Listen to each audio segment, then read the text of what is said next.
Doing great. Looking forward to a great ball game tonight, and I think we might see a few points tonight. Well, there are some very big names. Let's start with the offensive for Arlington. Arlington, Daniel Gonzalez has been phenomenal through the year. He's not really a natural quarterback, but he's kind of filled in this year and has done great. And the number 2, the big basketball player, Lincoln Liggins, he has 8 touchdowns on the year. He is 33 yards per catch. He is something to watch. You know, and for Rancho Christian, they have a player coming that's been a sit-out for a year named Cam Jones, who's a transfer from Bosco. He's playing his first game tonight, and they have their quarterback, Emiliano Villarreal's thrown for 8 touchdowns in 2 games, and their running back, Will Ford, has 1,300 all-purpose yards. So we may see some great offense tonight. Well, Quiros kicks the ball off. It goes to number 11, and just like that, Rancho Christian has good field position. They will start with the ball. That was Riley Lander, wide receiver junior, 5'6", with the return. So Rancho Christian, in our discussion with their staff, defensive coordinator James Seidler said Coach Lowe really puts an emphasis on specials. They've had 6 onside kicks, recovered 6 of them. They blocked a punt last week, and they returned a touchdown against Valley View to open the game. So special teams could be a key tonight, too. Well, there is something special. Emiliano Villarreal, he has thrown 8 touchdowns in 2 games since transferring from Rancho Cucamonga. And keep an eye on number 4, Cam Jones, who is making his debut after sitting out a year. He was a transfer from St. John Bosco. That's from your neck of the woods. Yeah, he was probably a freshman a year after I left. So he's in the slot near the bench down there as they get into pistol formation, and it's with an H-back, and that the H-back. So Villarreal hands it off to their running back, number 20, and that is Will Ford, 6 foot, 170-pounder. He averages 163 yards per game. He has 10 total TDs on the season. As we look at the replay here. So you see Nasser is also the middle linebacker motioning over, and they pull around and they make a great job penetrating on defense. So 2 receivers down on the lower part of your screen. Keep an eye on number 4, Cam Jones. Anthony Trujillo made the tackle there for the Arlington Lions. So Villarreal throws it. Cam Jones gets the ball for the first catch of the year and gains about 7 yards on the play as he steps out of bounds. So he'll bring up a 3rd and a long 3.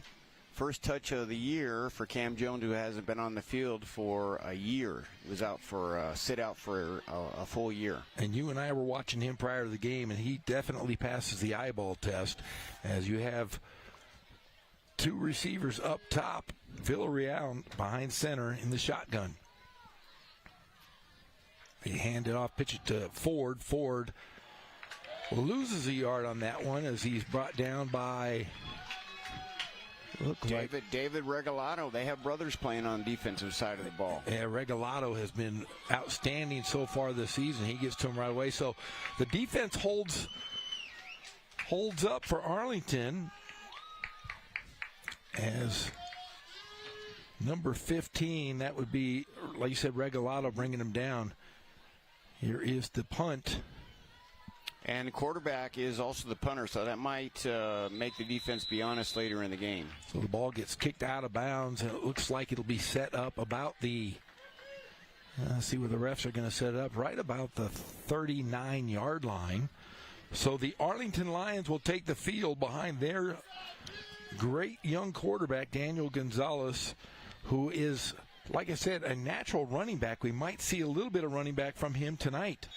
And he's leading the team in rushing, and we'll see if they can get him the ball some more. Want to say hello and best wishes to Coach Covington. Coach Rick Covington is at home recovering from an illness. His team misses him, and we just want to wish him the best. Well, they have started the quarterback with Gunnar Rosensloff as they hand it off. And there's a throw from Gonzalez, the halfback pass to number 7, Andrew Rogers, the wide receiver senior. So a quick handoff play to the running back, their quarterback, for the first complete of the ball game. And then there you see Rogers just running a little square out.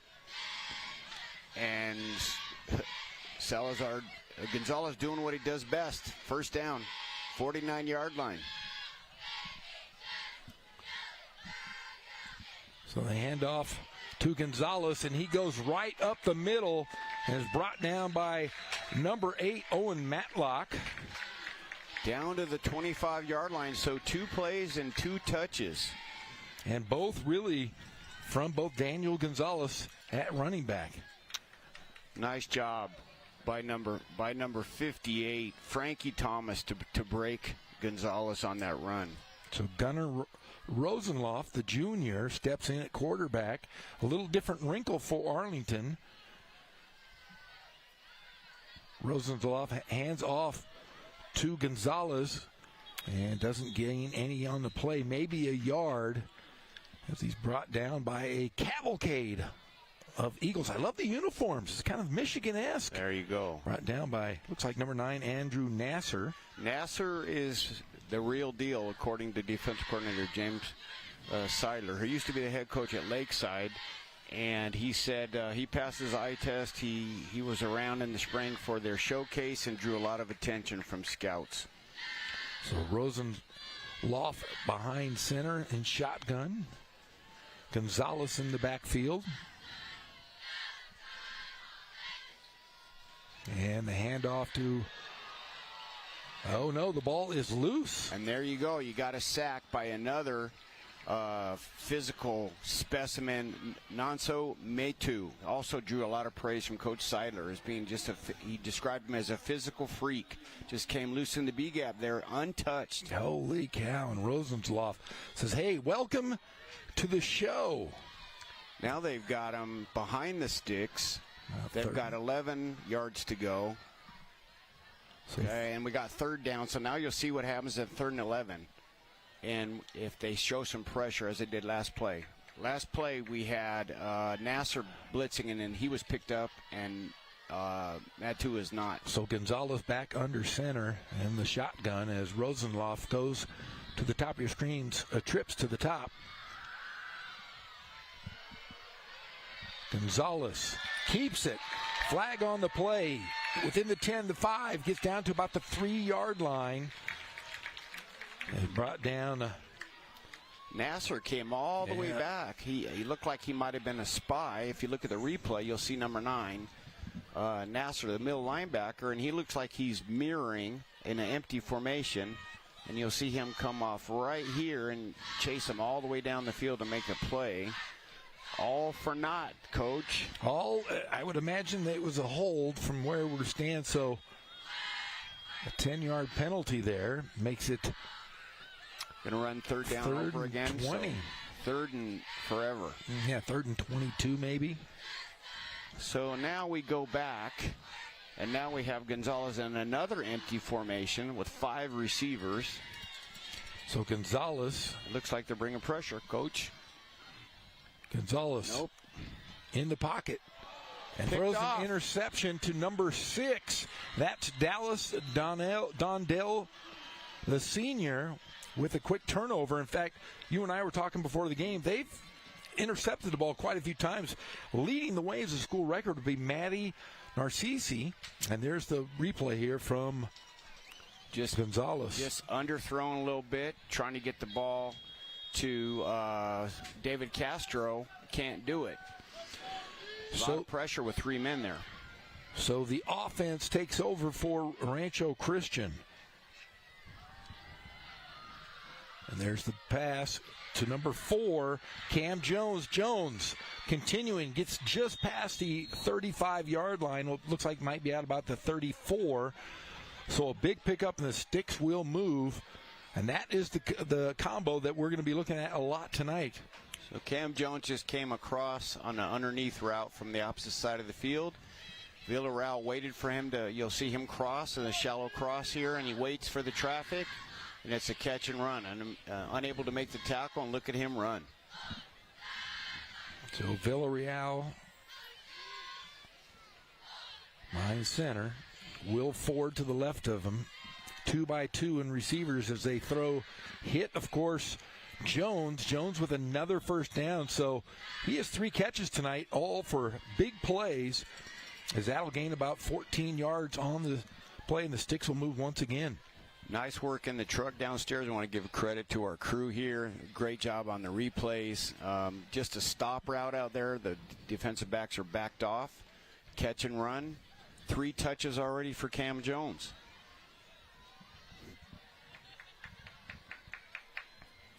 Trips to the bottom of your screen. One receiver in the top. Villarreal hands off to Ford. Ford to the 10, to the 5. And they're going to say no. Oh, touchdown. Let's see, there is a flag on the play, though. While we're waiting for the call, Will Ford, he was the leading rusher in the state at one point with 985 yards, and they were run heavy. Then they had their quarterback leave, and Will Ford had a thigh injury, and so it coincided with Villarreal's transfer from Rancho Christian, and so they were able to balance and throw the ball. So now they have weapons at running back, quarterback, and Cam Jones.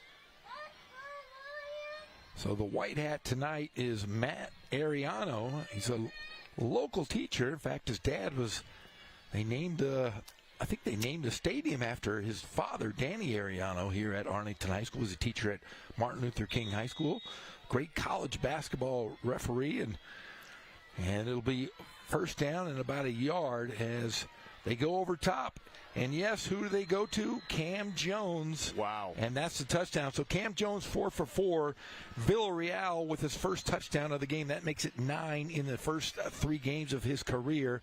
And just like that, it's 6-0 Eagles. They've thrown to Cam Jones on a bubble screen, on a shallow crossing route.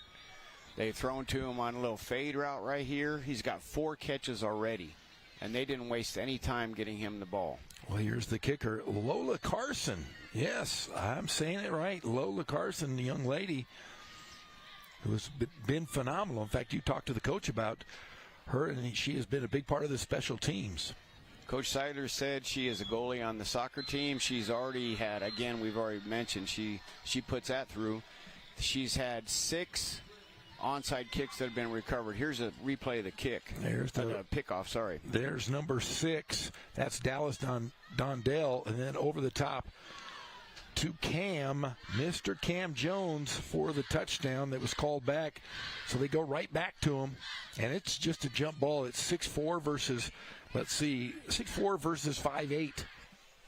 And that's a tough matchup because it wasn't bad coverage at all, but that's a physical mismatch.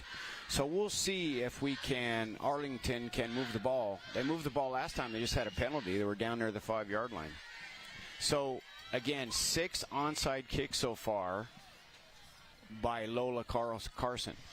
Elijah Crumble is back to receive for Arlington, as well as it looks like Akili Thomas maybe. I can't see the number.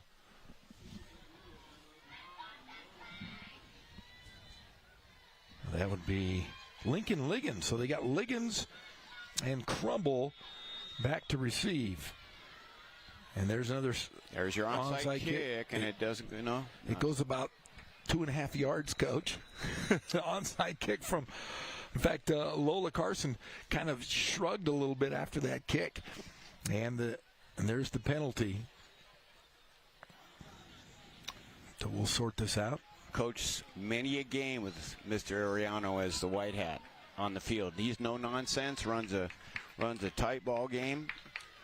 Sidelines are tight. He's definitely in charge and very efficient. So since it doesn't go the appropriate yardage,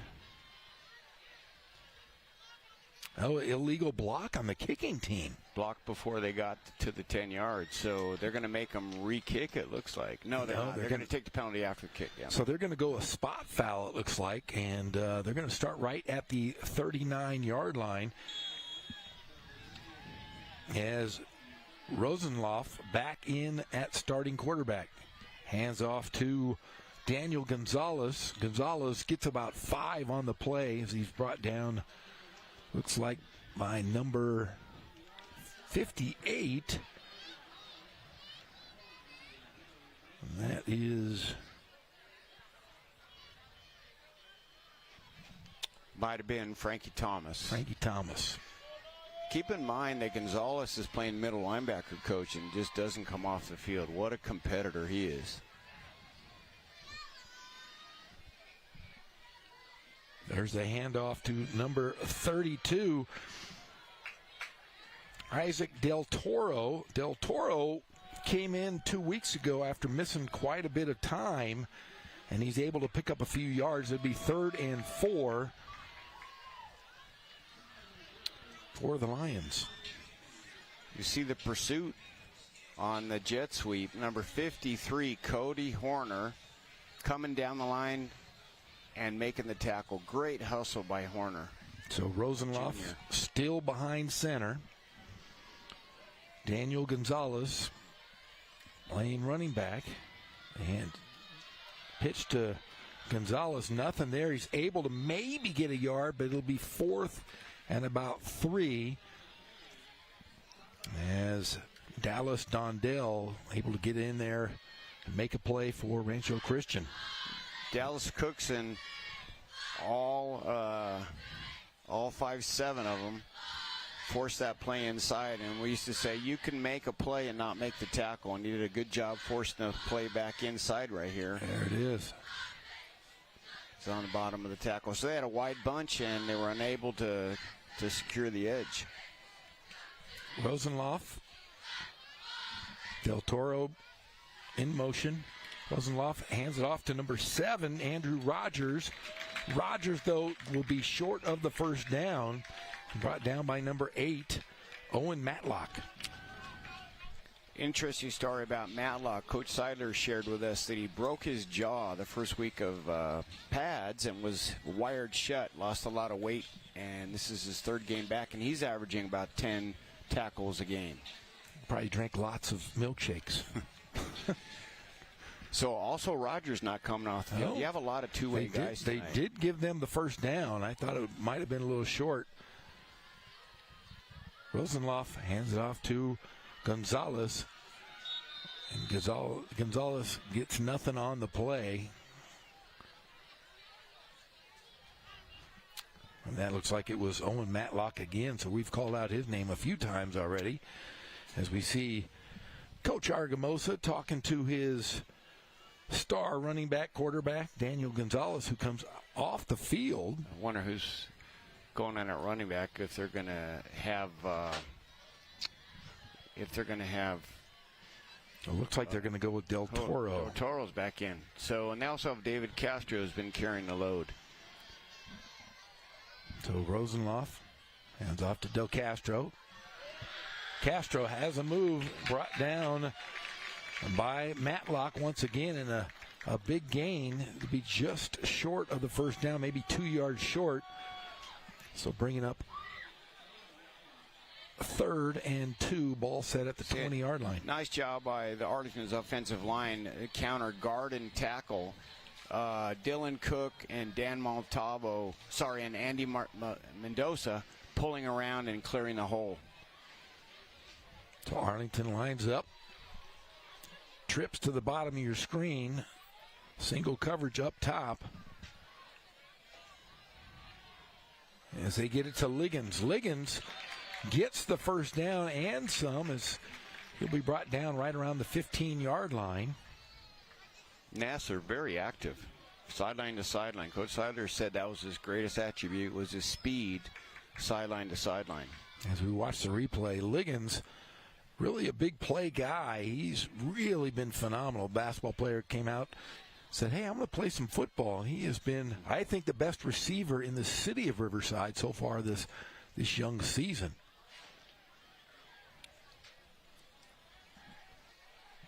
So Rosenloff still at quarterback, trips to the bottom of your screen. 2 up top. Rosenloff looks like that came off the end of his hand. A great throw here, as that'll bring up 2nd and 10. Tried to run a little out route. Ball didn't come out clean. Ball was short. Just tried to run a little out route. He might be a little nervous, Coach. Might be. So they're down there pretty quick again. First drive, they had a run all the way down by Gonzalez, all the way down to the 5-yard line, and now they're back penalty free. So Gonzalez just to the left. Rosenloff trying to throw. Has all the time in the world so far. And he's going to lay it up high. Oh, and just a bit out of bounds. Oh, they're calling it. Did they call that a catch? Wow. Catch. Rogers comes down with it, Coach. Man, Andrew Rogers. Let's see here on the replays. It sure does look like he might have been out of bounds. What did you think, Coach? I thought he was out. It looked like he was out. He might have been. Great effort. Why you never give up on a play, right? Yeah, play through the whistle. I guess he got one in. Well, now they've got the ball inside the 5 at the 3-yard line. First down, then they go to I formation with 2 backs. Now they're going to go right to Gonzalez, I imagine, here, or Liggins. And the ball's on the turf. Oh, he dropped it. He put it down. And I think this will be recovered. Let's see if it goes to Rancho Christian. I have not seen. Second down. You have Ariano saying second down and run the clock. Well, second down, ball on just on the 4-yard line. Almost done here with the first quarter. 7-0. It seemed like we might see more scoring after that quick strike by Rancho Christian. We might be home by Seinfeld tonight, Coach. 7:30 start. We'll be out of here by 8:30. By the way, this game is going. See if Gonzalez gets the ball. Like Rosenloff goes over to Del Toro, and he is brought down right about the 5-yard line. Wow. So nothing doing their line. The big boys up front are doing their job at Rancho Christian. Talking about Cody Horner, Mason Stevenson, Nanso Metu. We'll talk a lot about him later on this evening. But my favorite name of the night, Kal-El Gonzalez. Superman Gonzalez. Of those big, I wanted to name my son Kal-El. My wife said no. She let me go Luke Skywalker, Gorham. So Thomas Reynoso's in number 58, and he rotates in and made that play. Rosenloff. And there he is again. Thomas Reynoso, 2 plays in a row. Bringing down Isaac Del Toro. So the running game has not done too much here in this first quarter with 27 seconds left to go. And it'll bring up a 4th down. It looks like Arlington is switching packages from 2 backs to 1 to go spread. So it looks like you're going to see them spread out with 4 receivers. No, they're going to go for a field goal. So the heavy offensive formation was met with a staunch stand by Rancho Christian, and also you had you got the end of the first quarter, and we're going to try for 3 points here. They're down 7-0, and we're looking at a what? 17, 20. Let's see, where'd they put the ball? I don't know. The ball's on the 6, so you got 13, 23-yard field goal. See, I never really understood that whole concept. At 17. Usually you go 10 yards in the end zone and usually spot it. Usually add 17 from the yard. That's what we would do. Wherever the ball was, you add 17 yards. You try to get it at 7. If you got it any shorter than 7, if you placed it, it would get blocked. If you put it deeper, then they could get to the edge. Did you ever have any great kickers when you were coaching? Did we have any great kickers? Yes, we had at Bosco. We had a couple guys. They got out. There was a kicker that started out when I was at North, who's kicking up Boise State, and he finished his career. Shive, who's doing a great job from North. Dad was an avid teacher there that I worked in the avid department, and he's at Boise State. Got to see him kick the other night. So I love kickers, but they're usually pacifists. Usually what's tough is they usually won't offer them scholarships. They invite them to walk on. They figure it's very rare for a kicker to give a scholarship in Division I. Like they always say, kickers are people too. They are, and they can win you games. So what's also rare is you got a left-footed kicker here, which is also. So Jacob Quiros is the kicker. And the holder got to be right-handed if you're kicking with the left-handed kicker, and that kick is good for 3 points, and we have ourselves a ball game here, 7-3 in favor of the Eagles over the Lions. Our score says 7-1. I think That's a new one. They've been watching a lot of Dodger game right now. It's playoff action. Don't talk to me about the Dodgers. They should be sitting home right now. Oh. So do you think Coach Argamosa is coaching the long snappers? He's doing special teams, right? He has to be doing the long snappers. And the spotter and the holder, which was Gonzalez, and then the left-footed. So they got 3 after having a first and goal at the 3-yard line. So he probably, I think he has like 5 or 6 long snappers. That'd be nice. We had that's the fastest way to get a scholarship, by the way. If you can long snap, because they can't touch him. We had a kid at Santiago who was a second-string linebacker, and his name was Mark Hutchinson. Did a great job, and he ended up playing at Colorado, long snapping, getting a scholarship, and graduated, doing real well. But he was a long snapper, dedicated himself to it, and that is a fast track to a scholarship. If anybody out there listening, there's trainers who do that. You want to play college football, be a long snapper.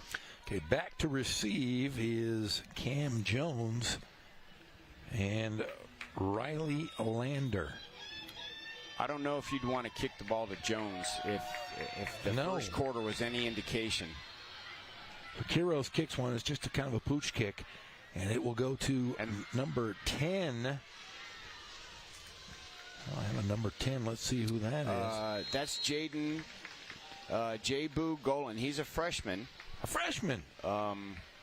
Coach talked about him as being an exciting player, and he said nowadays a lot of the freshmen are coming in. They're almost all holdbacks. They're almost 15, 16 years old by the time they get to high school now. And that was a big deal. Norco, I think, had a big part. They used to do that a lot with their players back in the day. Toby Gerhardt. He was only 34 when he graduated high school. Villarreal goes over to number 1, and that is Everett Glover, and Glover brought down by a bevy of Lions, but it looks like number 4, Daniel Regalado, was in there on the play there. So Glover is also a corner. He's playing two ways. You got a lot of two-way players on both sides of the ball, and conditioning has got to be a factor. And I asked Coach Lowe about that, and he said they're playing injury-free right now, and people are in shape, which is going to be very critical toward the end of the season in the second half when both teams have two-way players. So Villarreal hands it off to Ford. Ford gets maybe a yard.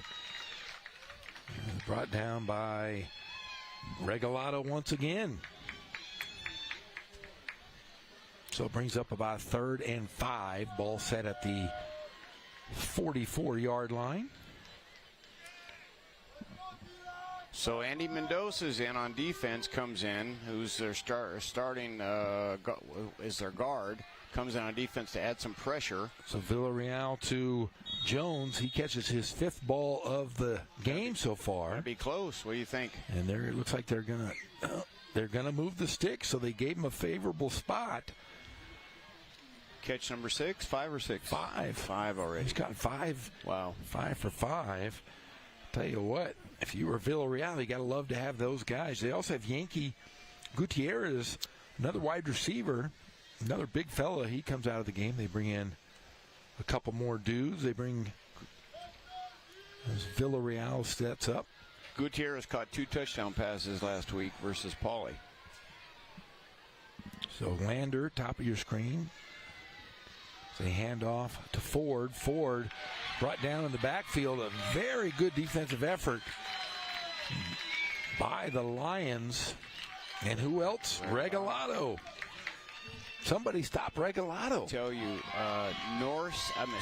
Arlington's front 7, they play a 4-3 base, are really dominating the line of scrimmage right now. Yeah, Trujillo, Mendoza, Regalado, and Rogers all up front. Penetration every single play as you see them playing defense there on the edge, watching the quarterback carry the ball. So trips to the bottom of your screen. Villarreal looking. There's a flag and a play. Villarreal goes, gets close to a first down, but and then you get another penalty that's going to be a late one, or it looks like maybe a targeting. And let's see what.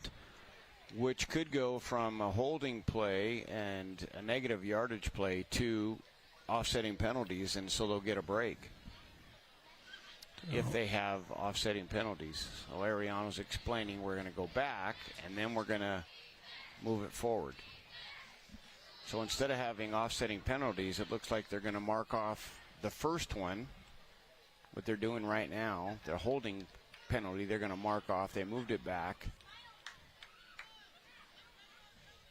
So they're moving it back from the 45. And then a personal foul against Arlington. So now they're going to mark it off and go the other way instead of doing the net. They actually walk the ball up, back 10, and then up. So you have a net gain on that play of 6 yards. You know, and talking about long snapping, Daniel Gonzalez's brother, the quarterback, Abraham Gonzalez, was the long snapper at Grambling last year. Fantastic. It is a very honorable way to make a difference. They don't get too much credit. So he's Villarreal over to, I think, Gutierrez. Gutierrez with the first down and a big gain. And brought down by number 12, Kaven Tolbert. So Yankee, watch him run it down. He's going to run a down and out, and then the running back is going deep. You won't see him. You'll see him run at the top of your screen. So 2 big touchdown catches last week. 2-by-2 is a fake the handoff to Ford, and it'd be an incomplete pass. Trying to get it to the receiver downfield here. So that was a form of the triple option. The first option is the dive. The second one is the quarterback keeping it, and the third is the bubble. So it's a modified triple option. That didn't look too good, didn't work out. So they'll have to put another play in, see if they can get a first down here. They're at the 31-yard line with 9:10 left on a half. So second down and 10. Villarreal looking to go deep. And, of course, he's trying to go over the top. Of course, who do they go to? Yes, Cam Jones for his 6th reception. And a first down. It'll be within the 5-yard line. Looks like you're going to set it right at about the 4.5-yard line as they go to a hurry-up offense. They're going tempo. And Villarreal keeps it and gets about 1.5 yards. He's going to be close to the goal line. They ran the fake spike. The fake spike.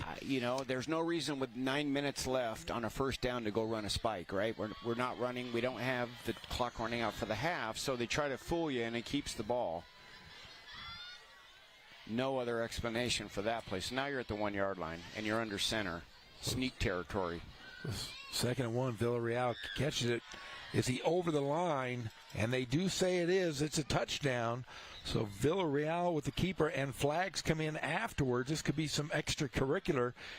And the score now 13-7. Rancho Christian. Let's see what the White Hat has to say. Mr. Ariano was very, very clear about his expectations and what he wanted on the field as far as sportsmanship. He's very demonstrative. You can see his body language. Yes. He's very clear about his expectations after the play on sportsmanlike conduct on Rancho Christian. So it'll be taken after the touchdown. It'll be on the kickoff, I assume, as Lola Carson back for the extra point. 13-7. 8:42 left here in the second quarter. Thanks for joining us here on Riverside TV. I'm Jeff Gorham. He's John Rice. And we've got a dead ball play here. Arlington has been dominating against the run. They have dominated the line of scrimmage. They've had several tackles for loss. They cannot gain any run. Rancho Christian cannot gain anything on the ground, save Cam Jones throwing the ball. And that seems to be the issue, is how do you stop Cam Jones? So 5-yard penalty. Carson will kick it, and it is no good. So a big break there for Arlington. As we go on the replay here, here's the drive. That was Yankee Gutierrez, Villarreal, then looking deep to who else? Cam Jones. Oh, no, was that Jones? Yes, that was Jones. And then they go right in, and the keeper with Villarreal just over the end zone as he slides in on the second effort. the tush push. And Regalado also in on the tackle. So he, again, actually should say the front seven, the 4-3 defense, the front seven of Arlington has really played admirably and has dominated really the line of scrimmage. And Arlington giving up 25 points per ball game.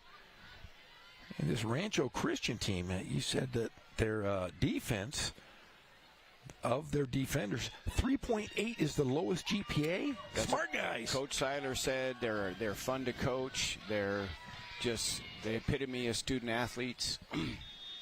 So Carson will kick it.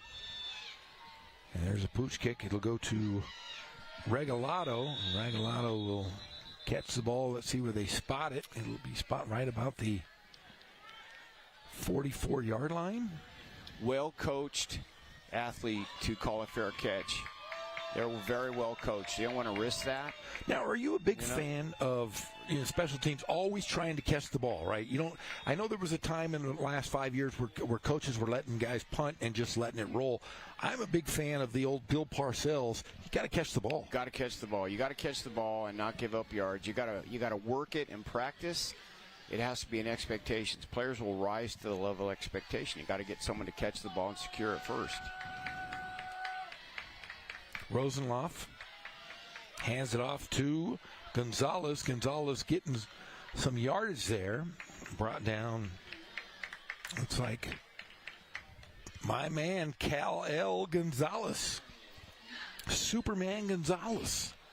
And I think you'll see Adrian Flores pull from the other side of the line around here and make a great block on the outside to make that game possible. If you watch here, actually it's number 58. It's Frankie Thomas, who's playing both sides of the ball and make plays on defense as well.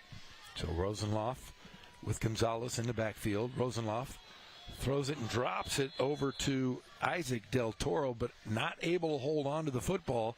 Brings up 3rd and 5. Pass protection was good. Dylan Cook, Andy Mendoza, Dan Montalvo, Frankie Thomas, Adrian Flores. Plenty of time in pass protection, as you'll see. He has time. Ball's right on the money. So 3rd and 5, ball sitting at the 49-yard line. Gunner, Rosenloff. 3rd and 5. Just trying to look, has some time. Little flop pass over to Rogers. Rogers getting the first down. And looks like he is brought down by number 20, Will Ford, who's playing both ways tonight. Got a lot of guys, especially when you have a school size.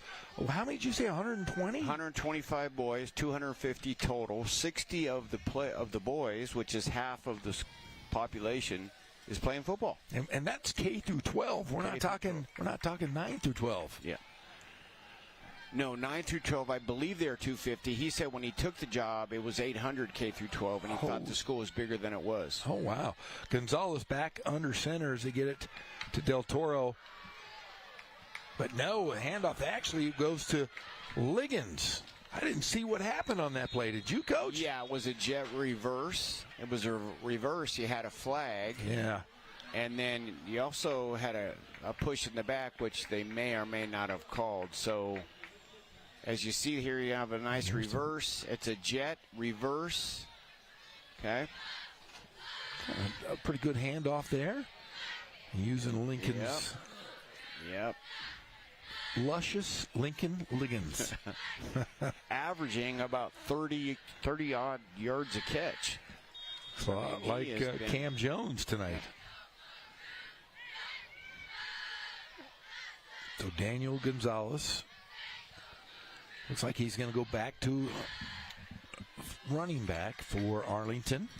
Yeah, and Liggins is averaging 33 yards per catch. Just phenomenal. Big-time player.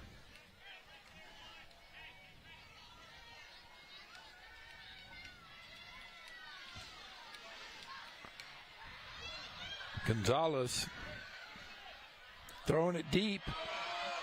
Oh, nearly picked off as, I'll tell you what, Rancho Christian's defense really causing problems. Everett Glover wants that one back as they were trying to go deep to Elijah Crumble. Coach Covington, who coaches the running backs and the defensive backs, was talking about their philosophy to have Gonzalez at quarterback, and they give him free rein to take off and run if he doesn't see his first or second read. So they were fortunate at that time that ball wasn't picked off. Get another shot at it. So Rosenlauf with the 2nd and 15. Rosenlauf throws a little dippy deener over to Gonzalez, and it looks like it's right about the line of scrimmage from where they were, maybe gaining a half a yard on the 40-yard line.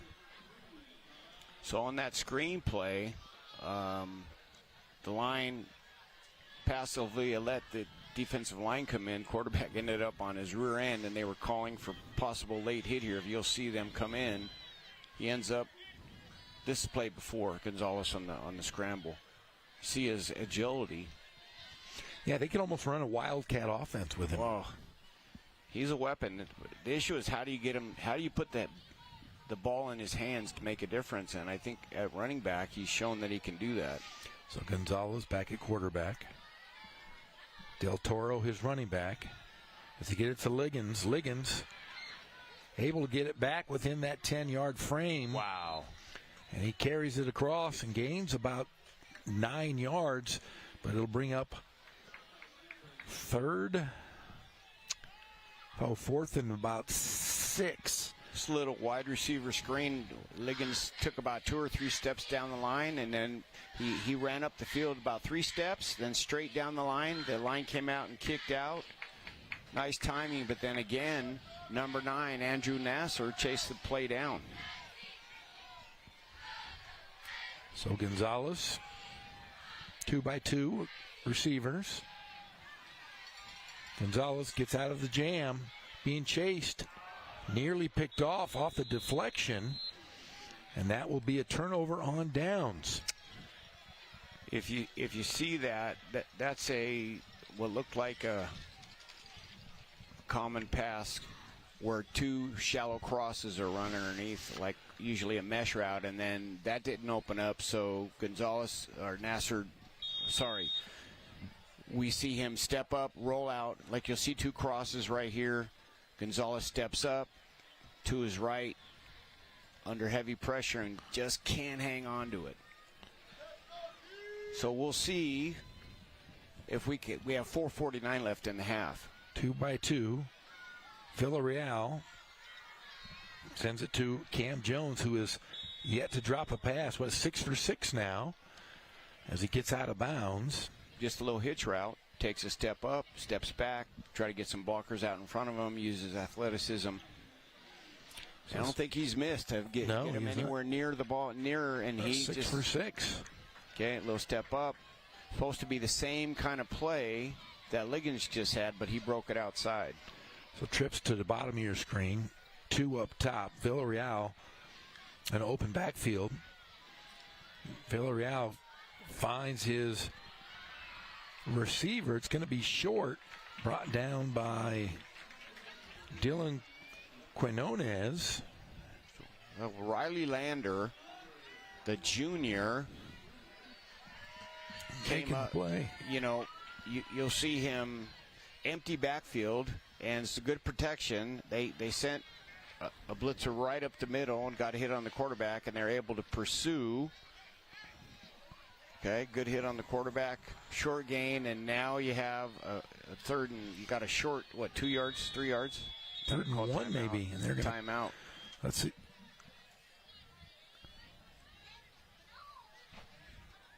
So 15-7, Liberty Bison in front of John W. North at the end of the first quarter.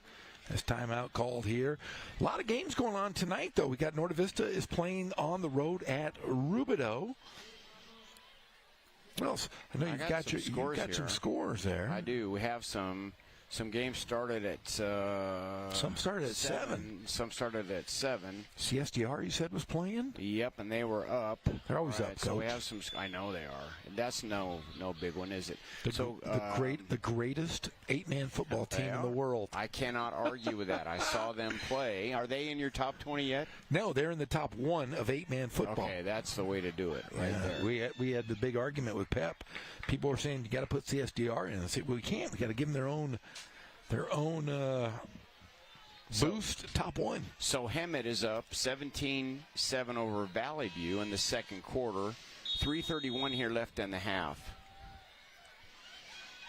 And Villarreal, of course, goes to Jones. Jones with another reception. He has been dominant as he gets another first down. The Villarreal to Jones might be special here. Now, it's not like they don't have other effective receivers. They threw for 400 yards last week with the receivers they have on the field right now. So they can spread the ball around. Rubidoux is tied with Norte Vista with 5 seconds left to go in the half, and the pass nearly caught and intercepted. 14-13, Norte Vista is up on Rubidoux. Norte Vista struggling a bit in the last couple of weeks, losing kind of big to Ramona. Ramona was they out-Novi'd Novi. Here you go. Kind of dropped his angle on his throw. You have Orange Vista is up 27 over Vista Del Lago. And then you have a 13-3 game here with 3:19 left. Okay, we have a second and 10. Second and 10. Villarreal, of course, goes over to Cam Jones. He is yet to be stopped as he gets loose. And this could go, and he will go all the way for the easy touchdown. And the lead now 19-3. No flags on the play. It is Cam Jones coming out party. 7 or 8 receptions. He's 8 for 8, Coach. No drop balls. Now, prior to being at Bosco the year before last, he was a 4-star athlete, receiver, had several offers. He injured his shoulder, and, of course, I'm sure those offers dried up. And so he transferred, and Coach Lowe said he's found a home academically and football-wise. He's fit into their culture very well, and right now he looks like he's a man playing with the boys. It's not like Arlington is not hustling to the ball. He's just shedding defenders left and right on that play. And the block extra point is Carson now only getting 1. The score 19-3 as we look at the drive. So let's count missed tackles here. 1, he sheds them. 2, okay, 3, and he just a big 6'4", 200 pounds, 220. Yes. Oh, just a stud.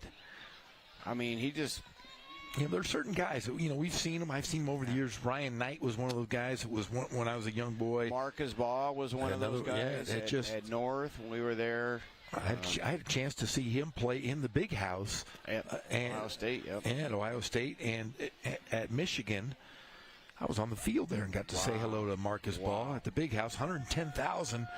I was 1 of 110. I got to see him play at North as a tight end, and I always wanted to use him as a DB. I wanted to put him at safety. I could see that. He could have done anything he wanted. So the bloop kick, and it's going to be dropped down about the 27-yard line. So, Arlington, again, is hustling to the ball. They had 3 defenders to that pass within 10 yards. So they're hustling to the ball. They were just physically outmatched on that play. And it's, again, they're stopping the run. Rancho Christian can't run the ball against Arlington's defensive front 7 has done very, very well at negating the run. Penetration, tackles for losses, they're hustling all over the field. And when they need yards, they just go to Cam Jones. It's been pretty simple. And why not? Just throw it up to the 6'4 guy. Who's built like a professional athlete. So Gonzalez hands off to Del Toro. Del Toro with a short gain as a flag comes in late from the side judge. If you see this replay, look at left guard Frankie Thomas, number 58, just dominating. Looked like he's having fun. Watch the left guard just come around and push the pile. Oh, look at that! I mean, it's a big boy. Arlington is doing a great job running the football. They are moving the line of scrimmage. So a timeout called on Rancho Christian. So with 3 minutes left here in the half, 19-3. Rancho Christian showing everything they can from their great receiver in his first game back after a year absence, Cam Jones. You know, talking to both, Coach Covington, who's on the staff at Arlington as running back coach and a DB coach, and had been there with Coach Argamosa, and also talking to Coach Seidler and Coach Lowe, there was mutual respect from both of these staffs. Both coaches legitimately saying and feeling like this was a must-win game and it could go either way. That if either one of them took any plays off or they made any mistakes on special teams, that they felt the game could go either way. So Gonzalez back in the shotgun. Isaac Del Toro in the backfield as they go to Liggins. No, they don't. They go right over the top to Rogers. Rogers with the first down. Liggins was wide open, but he had a couple receivers wide open there. Beautiful throw, beautiful route. Offensive line again.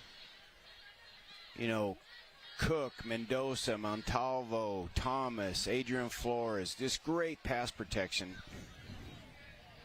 Just drops the ball in over the linebackers, and we got a first down and move the sticks. 2:39 left. Gonzalez going deep, looking for, that was number 11, Elijah Crumble. He had the space, just not thrown in his area. He outran. Now, I don't know if there was a mix-up in coverage. If you see that, he gets by the corner, He was and it seems gone. there's a coverage break. There's definitely coverage. There's something wrong in the coverage, a breakdown, and they were very fortunate. Crumble ran right by the corner, and he was out there before the safety could get over. So they'll have to try it again here. And we got a 2nd and 10 with 2:31 left. Looked like Ronaldo Nehemiah. Gonzalez gets out of a jam. No, he doesn't. And takes a big hit right at the line of scrimmage. He's brought down by Cody Horner, is that? Yeah, Cody in 53. Another one. Cody went up and it's called retracing your steps. He rushed up the field. Quarterback did a good job escaping the rush, stepping up in the pocket, and you'll see Cody come back down. He's at the top of the screen. Great job by Gonzalez, stepping up. And then you'll see Cody come up and chase him down. Great effort. Great second effort. Like you said, gets on the outside, and Gonzalez takes a hit. Dallas Dondell, who Coach Seidler said is usually on the giving end of big hits, 2 to 3 a game, he said. And we've seen him make a couple big hits already. What are you thinking with 2:04 left, Coach, and 3rd and 10? Well, we haven't seen him. We saw him try to go downfield a couple times, but you know, they have not got Liggins really involved so far in this ball game. And you got to go to your playmakers. You got to see if they can do something to change the complexity of this game, being down 19-3. Got to try to score here. 3rd and 8. So what you see there is Ford, their running back, who is shadowing Liggins all over the field. So Gonzalez gets it to Liggins off the little screen pass. Liggins breaks free, gets about 3 yards on the play, 4 yards. This will bring up a 4th and short, Coach. 4th and 3. And they're going to start the clock here. They should. Timeout called, looks like. And you see the way you get the ball, if they're playing off, is to throw a little screen. It's the second time they run this screen in 2 possessions. Great pursuit. You have 8 or 9 Eagles chasing the ball and getting to the ball. A flock. A flock of I don't know if you call them a flock. That would be an embarrassment. Seagulls flock. Eagles do not flock, Coach. No, they're come up with another version. They're solitary. Give me another. They're solitary. I don't know, but I know they're not a flock. Come on. They're not a gaggle. A gaggle's a geese. No, a cadre, a gaggle, what else? What are some words? Come on. You've used some. What is that? Well, there's Okay. A murder. Oh. Yeah, that's crows. Is Crows that are right? a murder. Do they? Oh, yeah, that's boy. if you have a bunch of crows, it's a murder. Wow. A murder of crows. It sounds cool, murder of eagles. But we digress. We digress. So we're going to punt and give them a minute 53, Coach, which they've shown they can score quickly. So a short punt Right. is going to be bounce off the official, Wow. and it's about a 10-yard punt as Rancho Christian will take over with 1:44 left here in the half. So Arlington's got their hands full, and you don't want to go down. You're down. You're in a 3-score game right now. Okay, so even if you get two 8-point drives, okay, you would be tied. So you'd have to get 2 8-point drives to tie the game, and now they've only got 35 yards to go, and their quick strike capability has been evident all night. Villarreal back to throw, and of course who they go to is Cam Jones, who's caught his 8th pass in the first half. He's dominant. It doesn't matter where he's lined up because you have to respect his speed. You can see he's an accomplished route runner. He sells the deep routes, and then he breaks off his routes, and so very difficult to defend. 2-by-2 receivers. Villarreal goes up right to Now, Cam Jones with another reception, his 9th of the half. I don't know if that's, I'm sorry to interrupt you. He ran out of bounds, so the question is receivers cannot run out of bounds and come back in unless they're pushed out. So I didn't see the hat go down. Usually what'll happen is if a referee sees a receiver go out of bounds, they'll drop a hat and then they'll come back and discuss it. And I think that's what they're doing right now. If you see the replay, I don't know if you can see it or not, but you're going to see the defensive back made a great job pressing him, getting into him, and I guess they're going to let it go. Another catch, Coach. So Cam Jones. 9 catches in the first half for Jones. And there's a penalty. And then I think you can get somebody. I think Mr. Ariano is not happy. No, I think that's going to be on the sideline of, let's see here. Let's see the replay. Right. But he got back in. He had the awareness to get back in, and then you had, Oh, this is going to go against Arlington. So you had, Dylan. Oh, it's a sideline penalty. Canaris. And are they going to move it? They did. Warning. They moved Was it a warning? It was just a 5-yard. Okay. Wow. Mr. Ariano, I'm telling you, he's in control of the game. So they move the pocket. Villarreal lays it a little low for the receiver. Any flags? No flags on the play. That's really hard to do, Coach. That's really hard to do. Going to your left, trying to throw across your body when you're under pressure. Very tough thing to do. Only a few quarterbacks could do that. You know who could? Me. I bet. I wouldn't put it past you. I would be on the other side. I'm sorry. I wouldn't even try. I would be over on the defense just trying to keep the ball. Hey, I'm like Uncle Rico in Napoleon Dynamite. I could throw that football over the mountain. Did you know we played RCC when I was at Southwestern? We came up and played RCC. I'll continue the story in a minute. So Villarreal, of course, he's going to Cam Jones in the corner. Oh, that'll be out of bounds. What a darn good catch again. So you're down to a minute 10. And to finish that story about RCC, and since you did say you were playing quarterback, we came up to play RCC, and they had a running back that played for the 49ers named Tony Cherry. I remember Tony Cherry. He played at RCC. Yes, he did. And he was a dominant, went on to play, I don't know if it was Cal, but he was just a dominant player at RCC and went on to play for the Niners. So we got to say, I played against him. And we would tackle him, and he would say, just a matter of time. We would be woofing, we got you, 5 yards, 4 yards. And he goes, it's a matter of time. It's a matter of time. Second half, 75 yards. Boom, 85 yards. Boom, 95 yards. Matter of time, Coach. Matter of time. So Villarreal looking to one of his receivers. Of course, he gets Cam Jones. Jones once again for his 10th catch as the ball dropped down to about the 6-yard line and a first down. When you have a dynamic receiver like that and he's that dominant, watch him come across on a shallow cross right there. And it doesn't look like he's running hard. He's just just a drive route. He comes underneath the linebackers at the feet of the linemen. And, you know, you're telling the DBs to keep him in front of you because you got to keep the ball in front so you don't get beat deep. And then they adjust and throw the ball short. So a quick pass almost picked off by who else?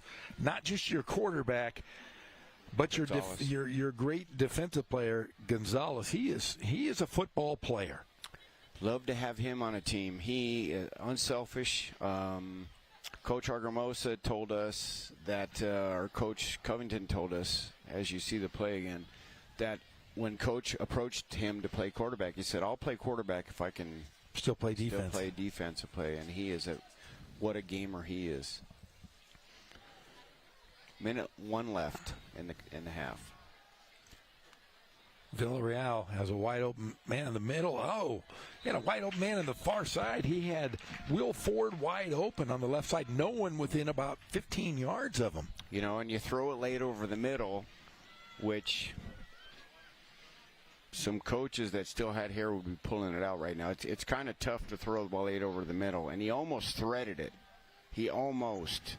Yeah, he waited just a little too long. Kind of in between both receivers and swatted away there. Great play. Swatted away. Under a minute to go here. By Kevin Tolbert. 3rd and 7. Villarreal takes over to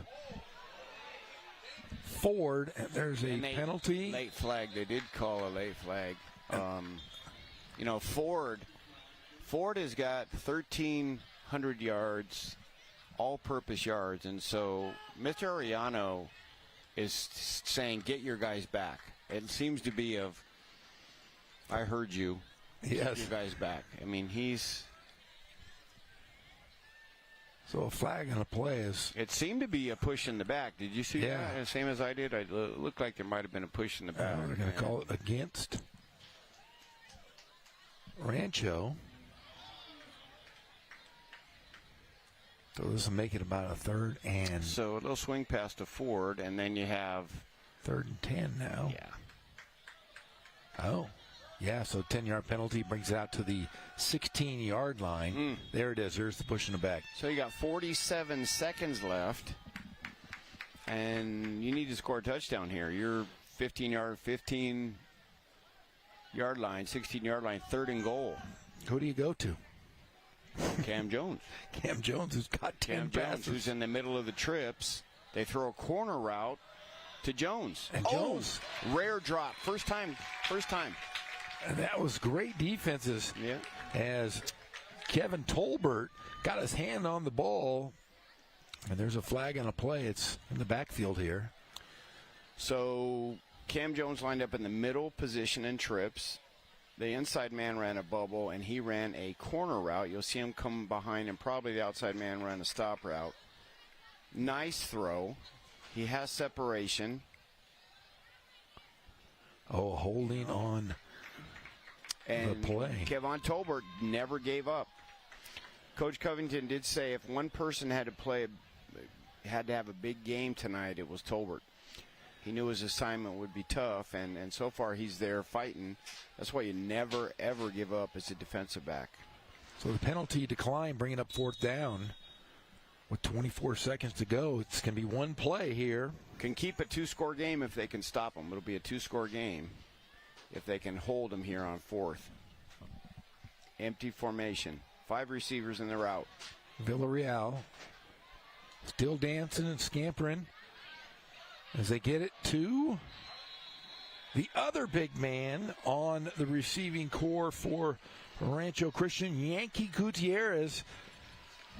Another 6'3" receiver. It's got to be nice to have a couple of those guys. You know, and he's a young player as well. Had 2 touchdowns last week, and if you take just away, a freshman, you know he is a holdback player that is mature beyond his freshman class. And if Cam Jones, if somehow they take him away and double cover him or set a zone to his side, they had enough ability in their receivers to get 400 yards receiving last week without Cam Jones. So kick is good. Score now 26-3. with 13 ticks on the clock. Let's look at the drive. And there's, of course, Cam Jones for his 9th catch. Then another great catch for his 10th of the half. And then Villarreal goes over to Jones one more time, his 11th catch. Villarreal all the time in the world and goes right over to the name Yankee Doodle Dandy in the corner. And that's just size. That's athlete versus athlete. Not much you can do when you throw the ball that high. And he did a good job getting his feet down. And again, we had time. They had good pass protection. They had 5 receivers running around. So Arlington had a chance there to keep it a 2-score game. And instead of 18-3, it's 26-3. And despite being able to dominate the line of scrimmage against the run, they were able to hold the line of scrimmage, but not able to stop Cam Jones. So Lola Carson will kick it one more time, as there was early movement on the Eagles, and there's a little pooch kick. And a big, big hit there. Holy smokes. Victor Aguilera took a shot. And Dallas Dondrell again with another big hit. So with 9 seconds left to play here in the half, score 26-3 in favor of the Eagles of Rancho Christian. Thank you again for joining us. Jeff Gorham along with John Rice on Thursday Night Football here on Riverside TV. Tomorrow night we will have the Riverside Poly Bears versus the Hillcrest Trojans at RCC Wheelock Stadium. And then post-game we'll have the greatest show in the world, the Pep Rally, with Pep Fernandez, all the scores, highlights, and hijinks from our studio in Riverside. As we go into halftime, the score 26-3. John Rice, what are your thoughts? My thoughts are that Cam Jones is he's a difference maker. They already had a potent offense, and with him it seems that they are just at another level. And also Arlington is doing a great job stopping the run. They just have to figure out a way to keep the ball in front of them and force some turnovers. If you're Kevin Argamosa, what are you telling your guys at half about on offense? Play hard, keep playing hard. Think good things will happen. We got to sustain a drive, not turn the ball over, and get one score at a time. They get the ball coming out here in the second half, and they've got to have a drive and score to put it back to 2-score game. Well, we are at the half. We're going to take a short break. We will come back with all of the second half. We'll have some scores as well for you when we come out of the break, and we'll be back here in a few minutes here on Riverside TV. Live local. Help support your favorite businesses with the Shop Riverside Community Card. With over 200 Riverside businesses giving exclusive discounts and offers to community card holders, there's something for everyone. Participating organizations sell these cards for only $15 each, with $10 going straight back to the organization itself, making the Shop Riverside Community Card a fantastic way to support your favorite local group. For more information about the Shop Riverside Community Card and to find participating businesses, please visit shopriversidenow.com. And don't forget to live local. Shop Riverside.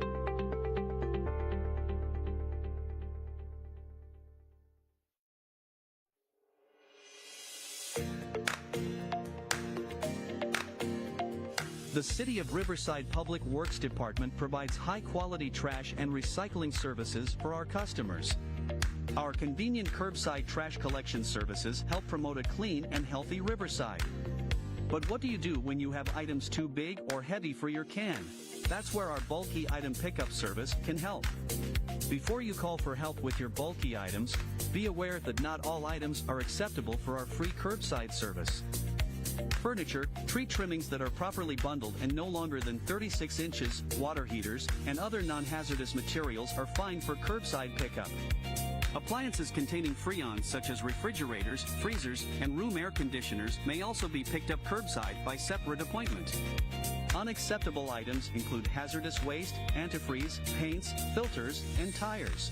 We also cannot pick up electronic waste such as computer monitors and televisions, or fluorescent bulbs and household batteries. Construction or demolition materials such as scrap wood, metal, concrete, doors, and drywall are also not accepted. These items may be dropped off in person for no cost at the Agua Mansa transfer station or at one of our Clean Up Riverside events. For more information and the current schedule for these drop-off events, please visit riversideca.gov/cleanupriverside or call 951-826-5311, your one-stop shop for city services. To schedule a bulky item pickup, first call your service provider for an appointment. On the day of your appointment, please make sure that your items are curbside by 5:30 a.m. You may have up to 5 items picked up at each service call. If you have an appliance containing Freon, please call the Appliance Recycling Center of America at 1-800-654-2722 for your free pickup appointment. RPU customers may even qualify for a rebate. Visit riversidepublicutilities.com for information on current residential rebate programs. To find out more about the City of Riverside Trash Services or our Clean Up Riverside events, visit the Public Works website at riversideca.gov/publicworks.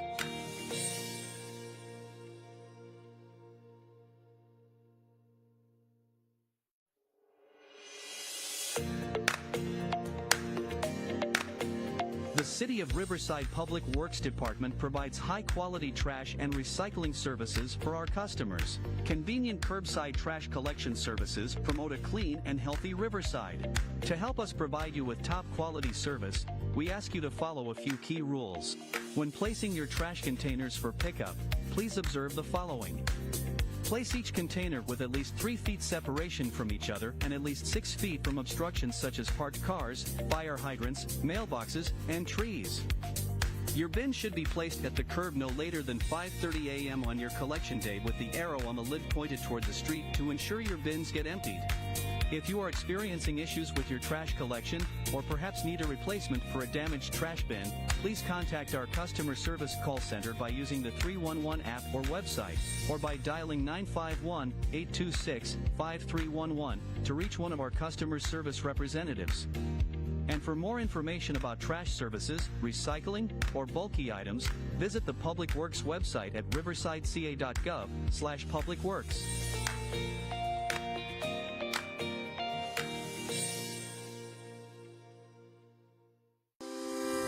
Live local. Help support your favorite businesses with the Shop Riverside Community Card. With over 200 Riverside businesses giving exclusive discounts and offers to community card holders, there's something for everyone. Participating organizations sell these cards for only $15 each, with $10 going straight back to the organization itself, making the Shop Riverside Community Card a fantastic way to support your favorite local group. For more information about the Shop Riverside Community Card and to find participating businesses, please visit shopriversidenow.com. And don't forget to live local. Shop Riverside.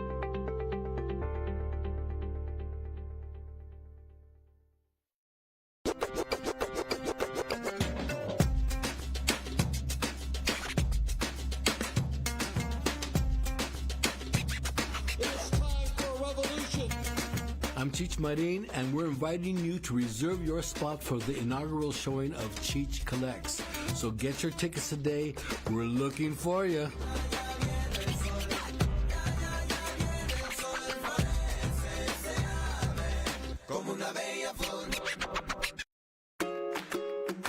The Riverside Libraries have new hours and are now open on Sundays. Now you'll have more time to explore, study, and learn about the things that matter to you the most.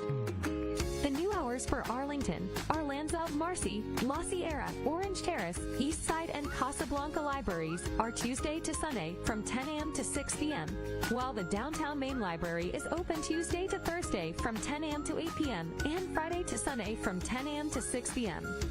To find out more information about the new hours along with events and programs at the library nearest to you, visit riversideca.gov/library.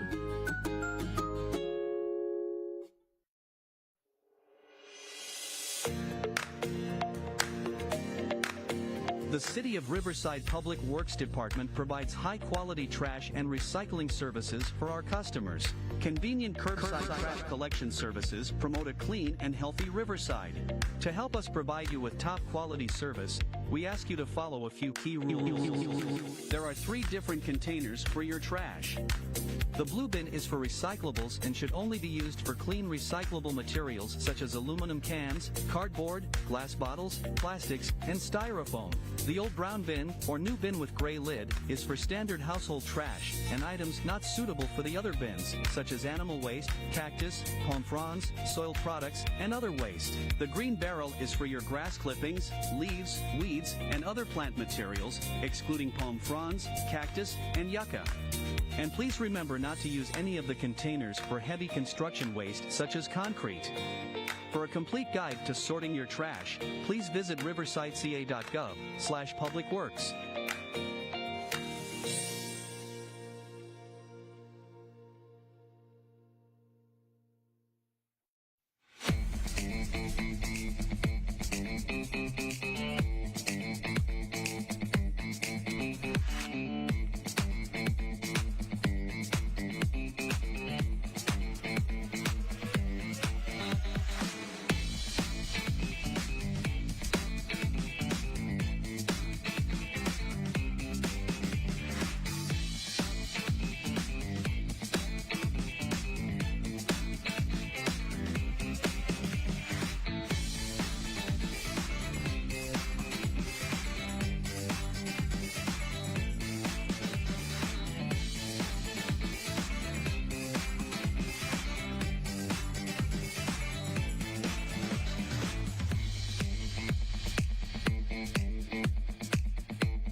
Hi, welcome to the Riverside Energy Resource Center. I'm Chuck Casey, the Utility Generation Manager. The Riverside Energy Resource Center consists of 4 large generators. They're 50 megawatts each. They're vital during summer peak periods and year-round when we need the power. Each year, we get special permission to take a preventive maintenance outage. We found a piece of metal missing from a rotating blade, which caused some subsequent damage, and it was prudent maintenance practices to repair that damage before we operated again. In the summer peak period, that can be very important. That power would have to be replaced with some other power, possibly external to the city or from a different source, likely sometimes not available at all. Doing this preventive maintenance paid off. We found the problem, we all worked together to get the unit removed, up to the repair facility, and back while power demands were low, so they can run their air conditioners and charge their electric vehicles. The Riverside Energy Resource Center has become more and more important each year. As we add more homes and more air conditioning load, more commercial industrial properties, having this large power plant within the boundaries of our electric system allows us to start the plant up during those peak demands to help the customers and greatly increase Riverside Public Utilities' reliability.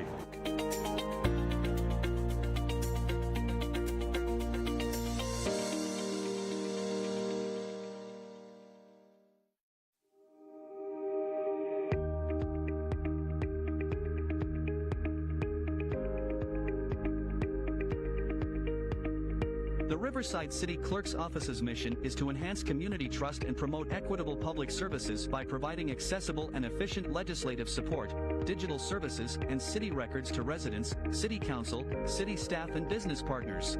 We prioritize fiscal responsibility and adapt innovative services to meet the ever-changing needs of the community. We strive to provide residents and businesses with responsive and optimal services. So what does that all mean?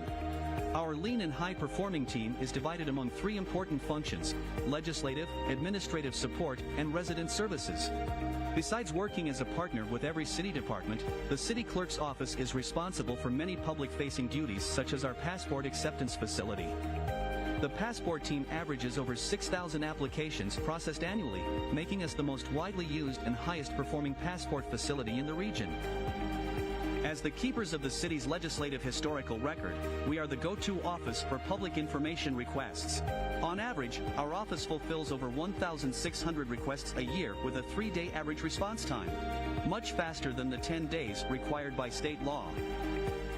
Every 10 years after the U.S. Census, the city is required to redraw its ward boundaries to ensure equal representation, and the city clerk's office is an integral part of that effort. In 2022 and 23, we hosted and attended 40 community meetings to gather input from our residents on how we should reshape Riverside. Visit ReshapeRiverside.com to find out more about this process and to learn about Riverside's new ward boundaries.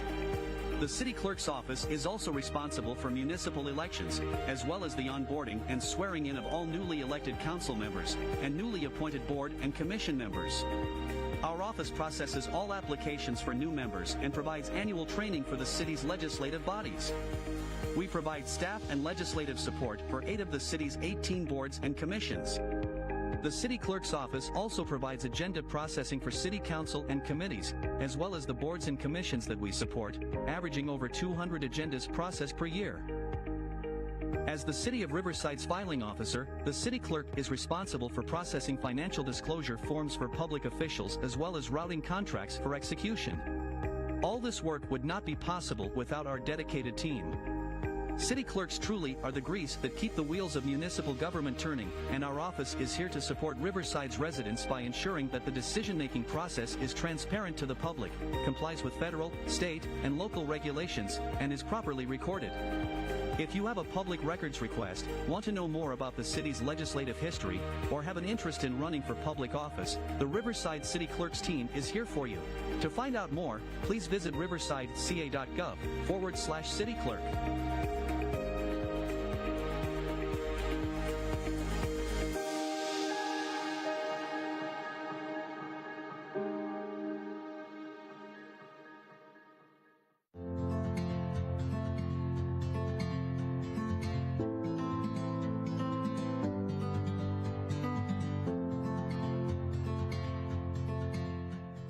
So today we're standing here in front of the Grandmother's Mural, and this is a mural done by an artist named Denise Silva, who is a fantastic artist in our community. And we found this mural when she submitted it for another proposal. And when we, the staff saw it, we said this has to go up somewhere in Riverside. So I was a little intimidated by the, just setting in a concept, but I thought this is something that I really wanted to do, and actually I just felt really called to submit it. I had become a grandmother, and the way the universe works, it sent this quote in my direction, and it was, "When the grandmothers from the 4 directions speak, a new time is coming." So the 4 directions are represented by the image of the 4 grandmothers: Tongva, people of the earth; Liseño, people of the west; Cahuilla, people of the desert; and Serrano, people of the pines. When the 4 grandmothers get together, the folklore is that it's winds of change. And what we have done is, so that there is representation all throughout the community, is we have a grandmother at 4 different libraries throughout the community. And so they're all 4 different locations, but they come together here at the main library. And this main library was a big change for the community from what we had before to what we are now. Our elders, and them being, people that have given us love, that have protected us, have given us safe spaces. I would love for the community to feel that, because that was an intention that I really put into the work. I really wanted to give our indigenous people of the area, I wanted to give them some representation. I wanted to honor them. I wanted to uplift them. They're a reflection of my own ancestors. They're a reflection of my mother and my grandmothers. And I just hope that other people, especially indigenous people and people of color, see themselves in the art, and they feel seen and they feel honored.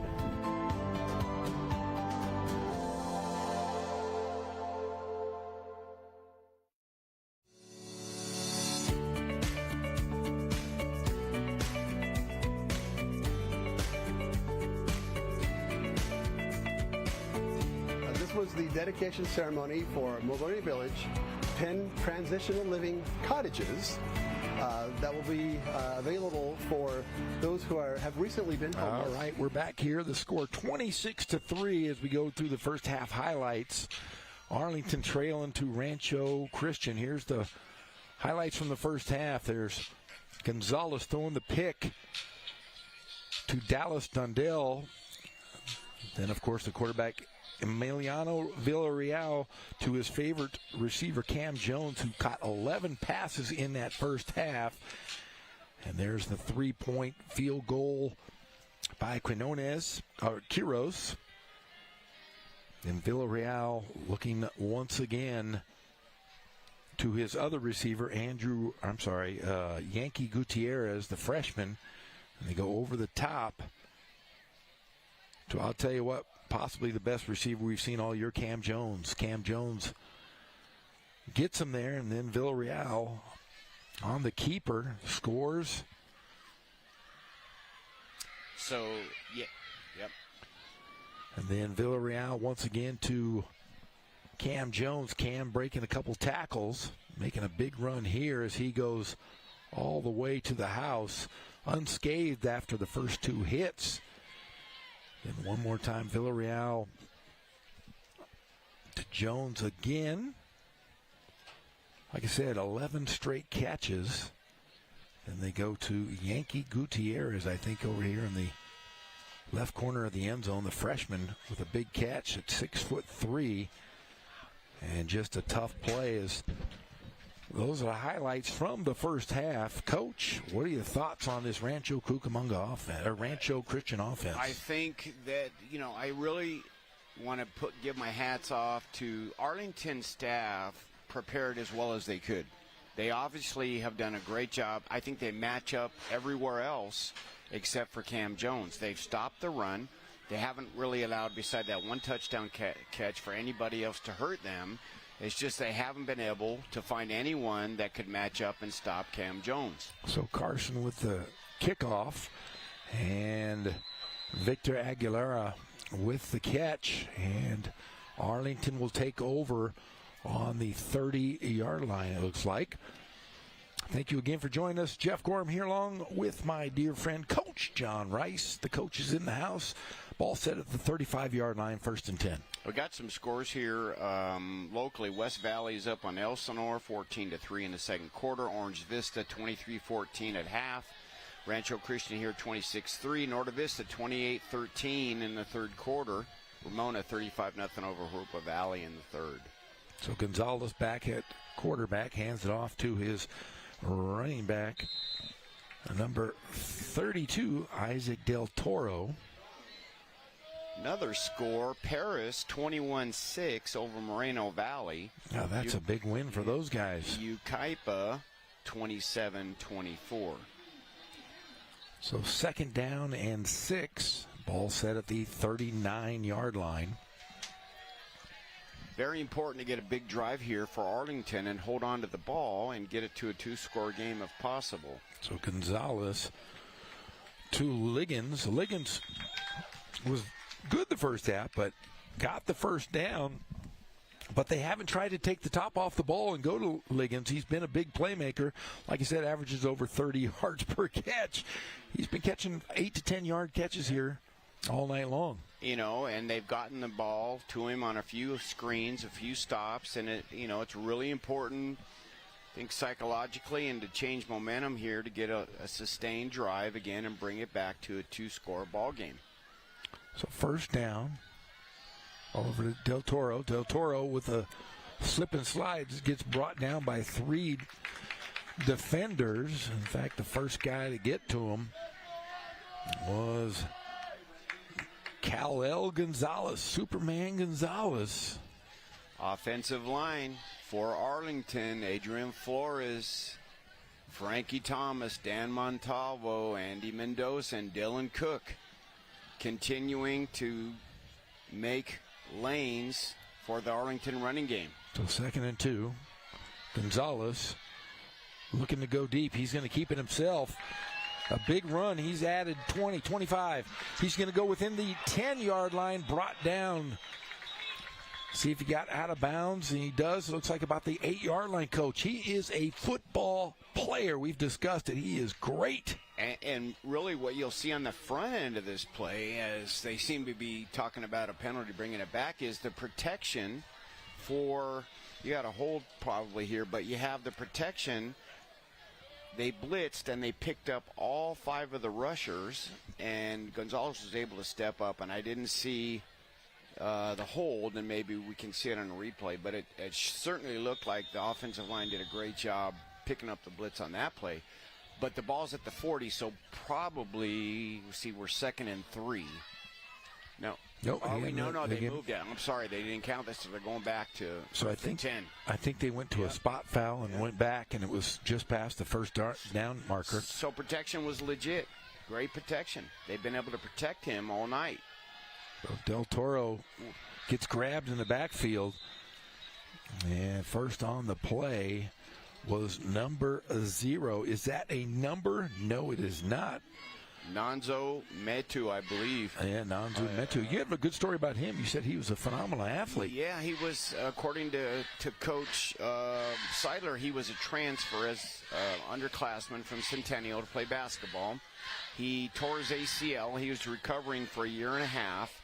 He just finished his rehab, and now he's physically ready to go, and he's described as being a freakish athlete with a very high top end. So Gonzalez looking over the top to Liggins. That's his playmaker. Liggins at the 20, brought down about the 16-yard line. Again, you continue to see great protection by Arlington's line. Just what they needed, a little drive despite a penalty. They're able to move the chains, and they're running time off the clock here. We're at 8:50, running 3 minutes off here. Now, are you surprised that Gonzalez really has a good reading of his progressions? For not being a quarterback, he's got a pretty good eye on the field. Do you think that helps being a defensive player? I think it does, and also he just started to be a quarterback in May for 7-on-7, according to the staff. So they have jet motion here. Gonzalez keeps it, goes up to the 5, the 3, the 2, and scores the touchdown. Daniel Gonzalez on the keeper. That's what they do best, Coach, is you'll see the jet action is so-called eye candy. They try to get everybody looking at the jet sweep. They run counter coming back, and we saw that against Hillcrest, and that's why he's their number 1 rusher. So the score now 26-9 here in the third quarter. Quick score from Arlington. Impressive drive.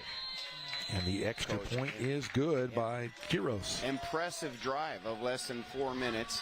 Now it's a 2-score game. You get a couple drives here, you get 2 points, and you're back in the game. So crucial drive to answer a first half where they gave up a late score. You got to be content with that. Give a little shot on the arm to the team's morale.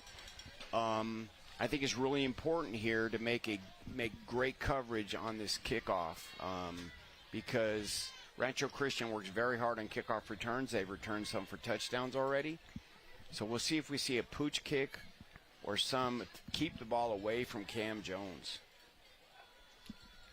Yeah, Jones and Yankee Gutierrez. I'm sorry, Riley Lander is back with Cam Jones. And they opened up the Valley View game, Coach Lowe said, with a kickoff return for a touchdown that put them up 7-0 and then 10-0 after a field goal. So they worked hard at it. Kind of a mid-range kick. Of course, Cam Jones picks it up. Jones on the run. Jones still on his feet, able to get on the outside and goes out of bounds about the 25-yard line. Considering that they didn't want him to get the ball, they were able to get him stopped into the sideline and make him go laterally.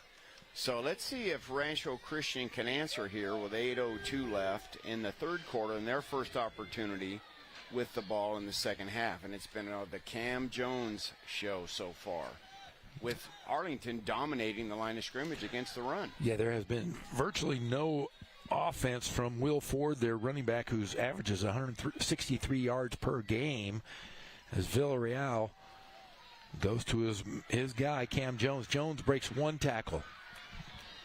Nearly gets a second as he comes out of bounds just inside the 40-yard line. Just got to be frustrating for Arlington, who's doing everything right at the line of scrimmage. And you mentioned 163 yards a game. And they're stopping the run. They've taken that away, and you can just turn and throw a little short 5-yard pass that turns into a first down and more yards because of what he does after he catches the ball. So 2-by-2 receivers, a quick throw over to Ford. Ford from the line of scrimmage gains about 7 yards as he throws the ball into the flat. Coach Lowe mentioned that Ford is, and they go empty, and they do move him out and get him the ball on the edge. So empty formation to them is part of their offense and not some gimmick. They widen out for a reason, find a mismatch, and get a playmaker the ball. Yeah, trying to get him in space, a lot of space, and try to use that quick speed of the young Will Ford. Ford with the carry. Ford continuing to go, gets the first down and more. It'll cross the line about the 47-yard line. Sticks will move. See a little flash of his talent. They're able to sidestep. They had a blitz on. They were unable to hang on, and we got some tempo going on here. Yeah, great first step. As they lose the ball on the ground, I think Rancho Christian will recover. Wouldn't that have been something for Arlington? Oh, that would have been a huge play, but there is a flag down. Let's see what they... Came in from the defensive backfield. Here's the see replay. What happened here. The muffed handoff, it looks like. Wanted to keep it. Yep, Villarreal is a good runner as well as a passer. Again, so 8 touchdowns in the prior 2 games, and now we don't have a flag, and now it's second and short. I think he picked it up. Yep. So it's going to be second and then about 12. No. Ball sitting on the 49-yard line. After the fumble. Villarreal back to throw. Had a big play. The influence of Cam Jones, even when he doesn't catch the ball, if you look at that one again, Cam Jones runs a shallow route into the boundary toward their bench, and you have receivers running behind him and opens up some passing lanes. And then we have another penalty. Personal foul against Rancho Christian. As you watch the replay. Everett Glover with the catch. Would that be a targeting, that helmet to helmet? Is that what they were calling? I mean, it was on the offense, and I'm not sure what the signal I don't know what. was. Yeah, I don't. So now they're moved back again, which is, if you're Arlington, you've got to love that. You put your defense in a position, 2nd and 25, keep the ball in front, and see if you can make them earn the yards. And who do you look for here? Oh, I'm assuming you go to Cam Jones. They go to handoff. Again, Arlington is dominating the line of scrimmage. Just great job by their front 7. This brings up. Now it's a different ball game. You got 3rd down and 25. Arlington, if they can come up with a big play here and get the ball back and drive, then they'll have a chance to make it a 1-score game. So crucial down out of an empty set. Trips to the bottom of your screen.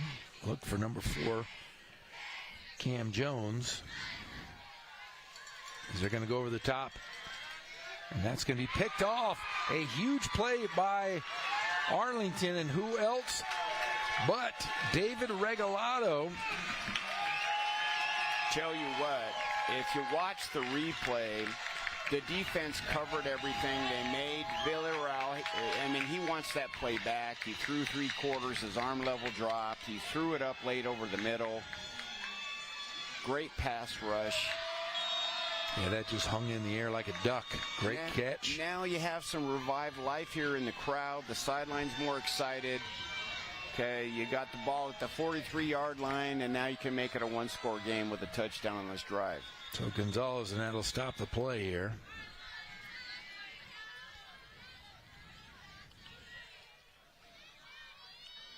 Offsides on Rancho, so that'll move it up 5 more yards. see if they continue to rely on the efficiency of Arlington's offensive line in the run game. They've been able to move the ball and had some success running the ball. So Gonzalez, a little throw out in the flat to Del Toro. Able to pick up a few yards there. Good play on first down. 1st and 5, and brings up to 2nd and maybe 3.5. Nice to be able to have your playbook open on 2nd and short after the penalty. Exactly. So,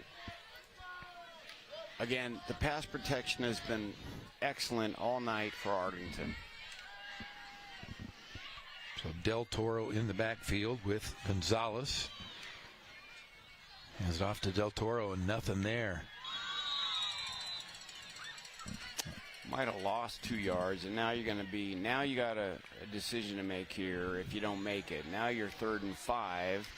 You might be in 4-down territory, but we'll have to see what happens on 3rd down here first. Dallas Dondell, we've been mentioning him a few times. He gets in quickly. So that was a counter play, same side counter, and that time they were unable to move the pile, and Rancho Christian does a good job plugging it up. It brings up a 3rd down and 5.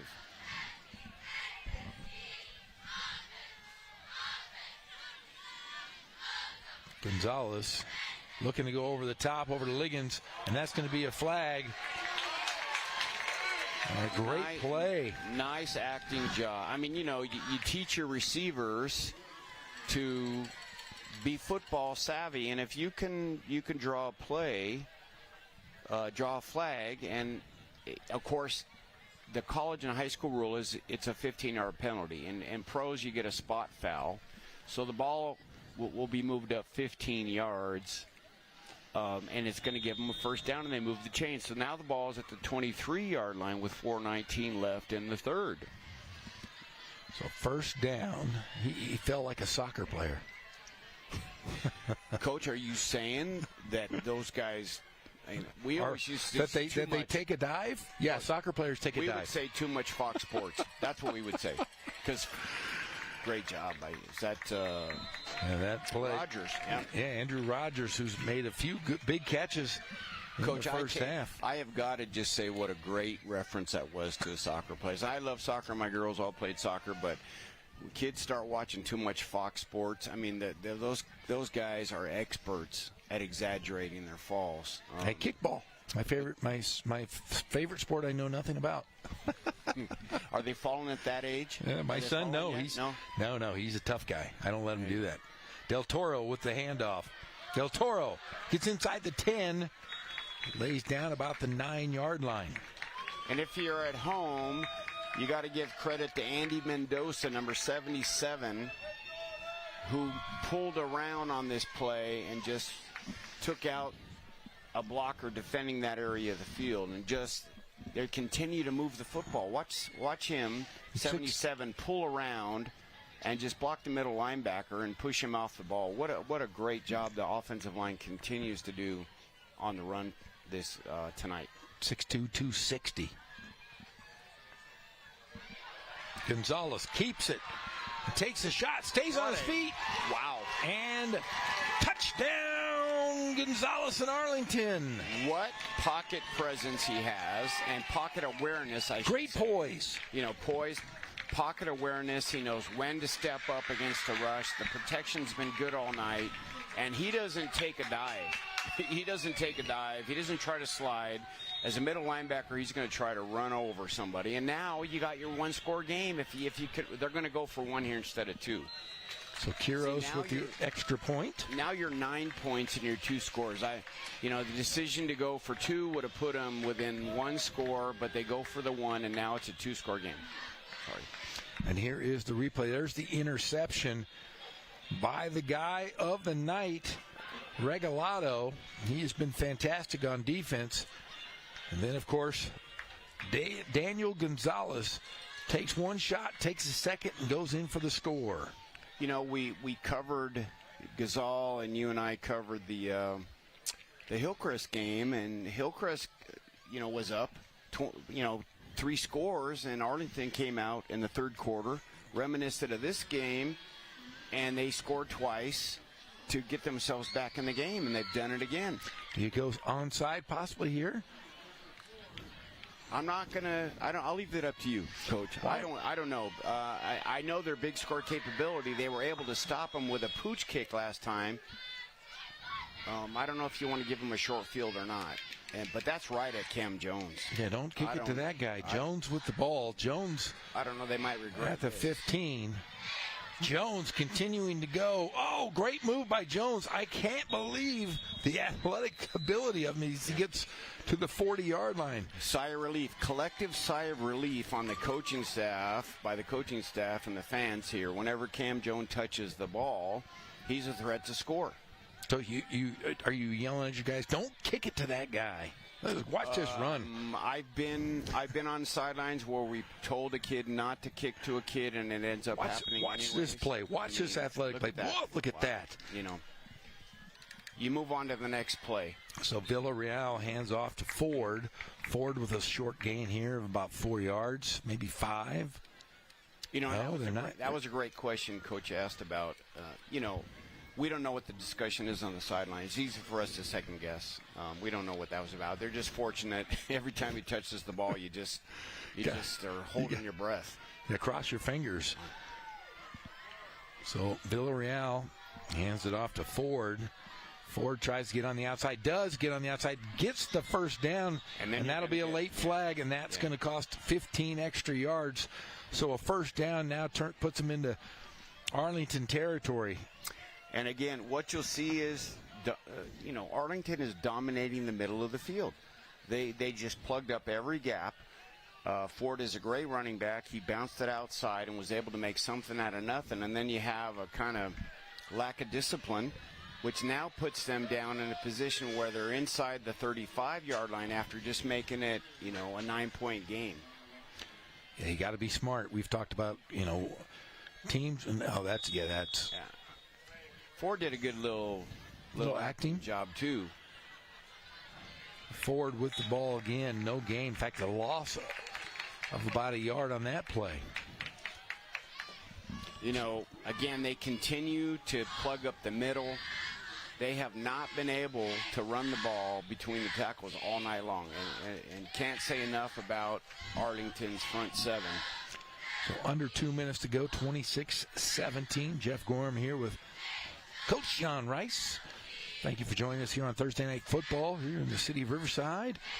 And a big block pass there. Great effort from Rodrigo Rios. There's that 25, Rodrigo Rios with a nice step in there. So when they look, who do they go to when they need a play? They're trying to throw the ball short. Great job getting his hands up. And now you have him in a longer situation. Now you got 3rd and 10. So the conundrum is 3rd and a little extra. They can keep the ball. Safety's deep. The safety is, 15 yards deep. It looks like they're going to send 5. Now to, of course, Cam Jones. Jones able to get the first down, crosses looks like he's going to be right at the 20-yard line, so the sticks will move. With 1:36 to go here in the third quarter. You'll see Arlington send a linebacker. They have a 5-man rush with a stunt. There's linemen crossing. And then this is a legitimate throw here. I mean, this is a deep out, right on the money, in a crucial situation to keep the drive going. Now, are they just playing behind him, just forcing him not to go over the top? Yes, it looks like by their alignment, they're just trying to keep the ball in front. And given a choice, you have to keep him in front because we've already seen he can run right by him. So another big run there for Ford. And I think I just heard 42 to 14. Liberty over quarter. Over John W. North. So North struggling. And one win they got, I think, last week. And there's the handoff to Ford. Once again, flag in on the play. So they're trying to run the football. Take some time off the clock here. Problem is it's been really hard for them to do that. And it's almost like they're running clock and hoping something will open up. I mean, when you have you have a back like Ford who's rushed for over 1,000 yards and 1,300 total yards, and he's been completely stymied all night on the inside.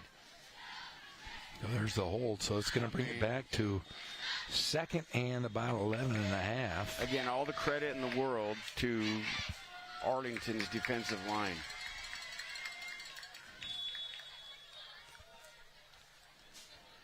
So a timeout called here on Rancho Christian. Crucial down. So make sure you tune in tomorrow night. We have a big game at Riverside Poly at Wheelock Stadium versus Hillcrest. And then post-game, the pep rally with Pep Fernandez and myself, as we're going to go over all the highlight scores and all the fun and merriment we have on the set. Join us every Friday night, 11, 12. That's live, so I'm tired at that time, so I get a little goofy. It's fun. It's fun. It's fun show. It's the only show in town. It's the only show in town, and the production team does such a fantastic job putting all the highlights together and the graphics, and it's just, I can tell you as a coach, we were watching no matter what. Whatever we were doing after the game, we stopped and we were watching the game and watching the highlights. I think we do it best here in the entire country. I don't think anybody in the country does what we do with high school and college football. Empty set. Villarreal trying to go to his playmaker and nearly picked off as it's underthrown, trying to get to Cam Jones. Difficult play again. Put Cam Jones on the inside on trips and run him on a corner route, which is about 10 to 12 yards, and then head him to the end zone. Try to run an outside receiver short and draw the defensive back up, and it's a tough throw to make. Very tough going against your body and try to throw the ball while under pressure. Look at Rogers. Look at Rogers. Just great pass rush. Now they've got him in another difficult position. Okay. You got him 3rd and 12 with 33 seconds left, and if they can get a stop here, they might be able to get it down to 3-point game. So 2-by-2 the receivers are. Ford in the backfield. Villarreal trying to go to his playmaker. He does. Cam Jones. But that'll bring up 4th down and probably about 5 to go. Do you go for the 3, Coach, or do you go for it here? I think you do go for the 3. Their kicking game has been very good. You take the 3 points, but I don't think it doesn't look like they're going to call timeout, I think, here and discuss it. I think that's what they're going to do. I mean, this is huge because if you don't score and Arlington comes down for the 3rd time, they've scored 2 drives in a row. If they come down again and they can score 8, it'll be a 26-25 game. If they just go down and score 7, it's 26-24 within a field goal. So they realize the importance of this play right here. Arlington has done a fantastic job against the run. They're getting to the quarterback, making him roll out. Rogers has been good on the edge when they've tried to roll Villarreal to his left. So this is huge right here. And Arlington has played hard. They dominated the line of scrimmage. They've come down and scored. They scored twice. They shortened the clock. I mean, it's the third quarter. We blinked and it was over. It's been a quick one. It has been fun to watch, though. And they haven't scored. I mean, Rancho Christian, they were ahead, dominating the game. It seemed pretty clear. And now, if they don't score here, then they're holding a lead and possibly being up only by 2 points if Arlington can score for a 3rd time. Let's see if Rancho Christian tries to get empty formation again. Let's see if they try to get him off sides here. Villarreal. They're bringing right over the middle. And are they going to say a touchdown? Yes, they're going to say a touchdown by Rancho Christian.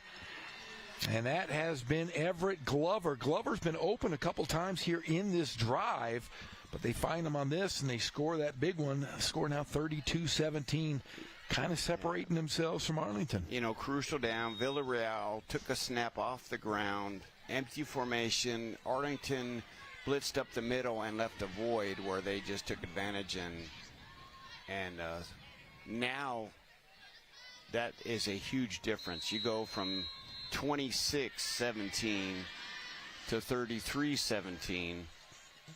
And the point after is good as we look at the drive it's here. It's still a two-score game. If you score twice and you score 2 points, you get 2-point conversion, you're 16 points. So you still two-score game. So there's Jones with the kick return. And Villarreal to Jones once again. Jones just able to stop on a dime. Great tackling, though. Great second effort by Arlington. Then Villarreal back to Jones. I mean, he's got about 15, 16 catches on the night in the low snap. And they go over to Everett. Everett able to make the play.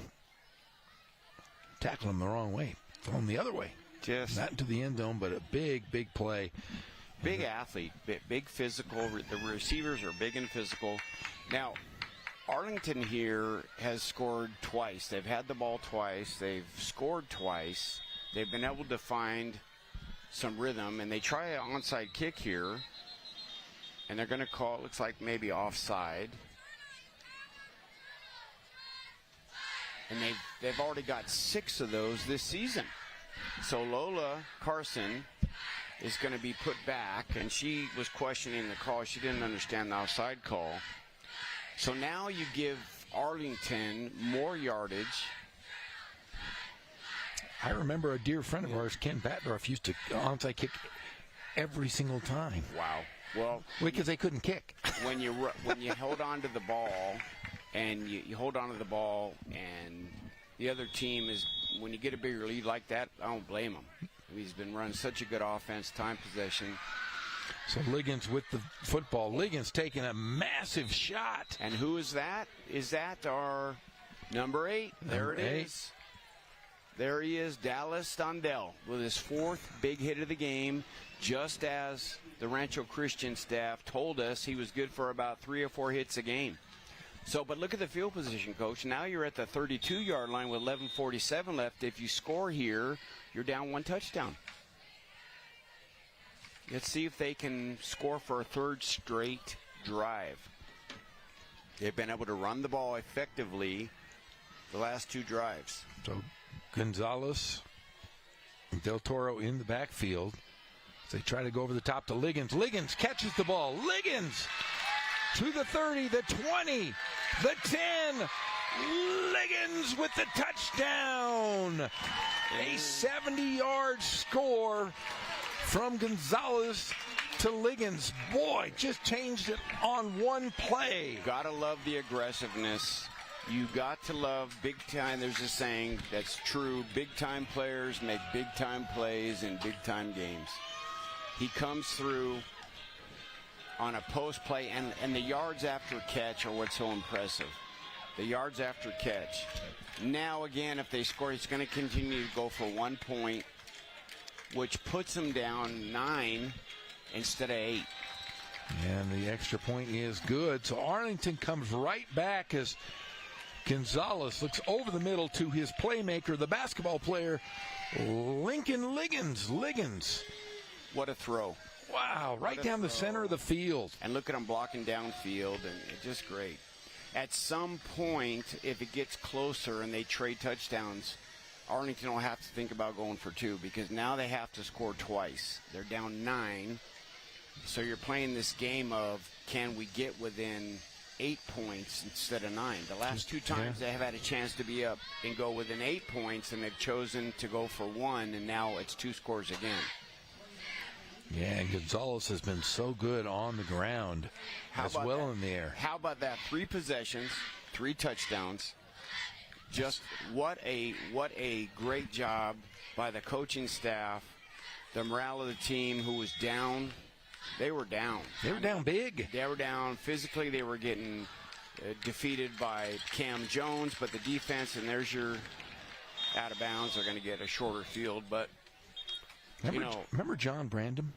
Sure. He used to remember anytime somebody would kick the ball out of bounds, he'd make him re-kick it. Oh, yeah. But now, would you ever do that as a coach? It depended on the score. Yeah. It depended on the score. I wasn't going to do it just to do it, and I think there's a valid time for that. I think one of the reasons he used to say doing that is you make their team tired. If they're going to do that, the kids got to keep running down and covering your kickoffs. Yeah, I was always very confused. Anytime he had a chance, he would say, "We're gonna do over here."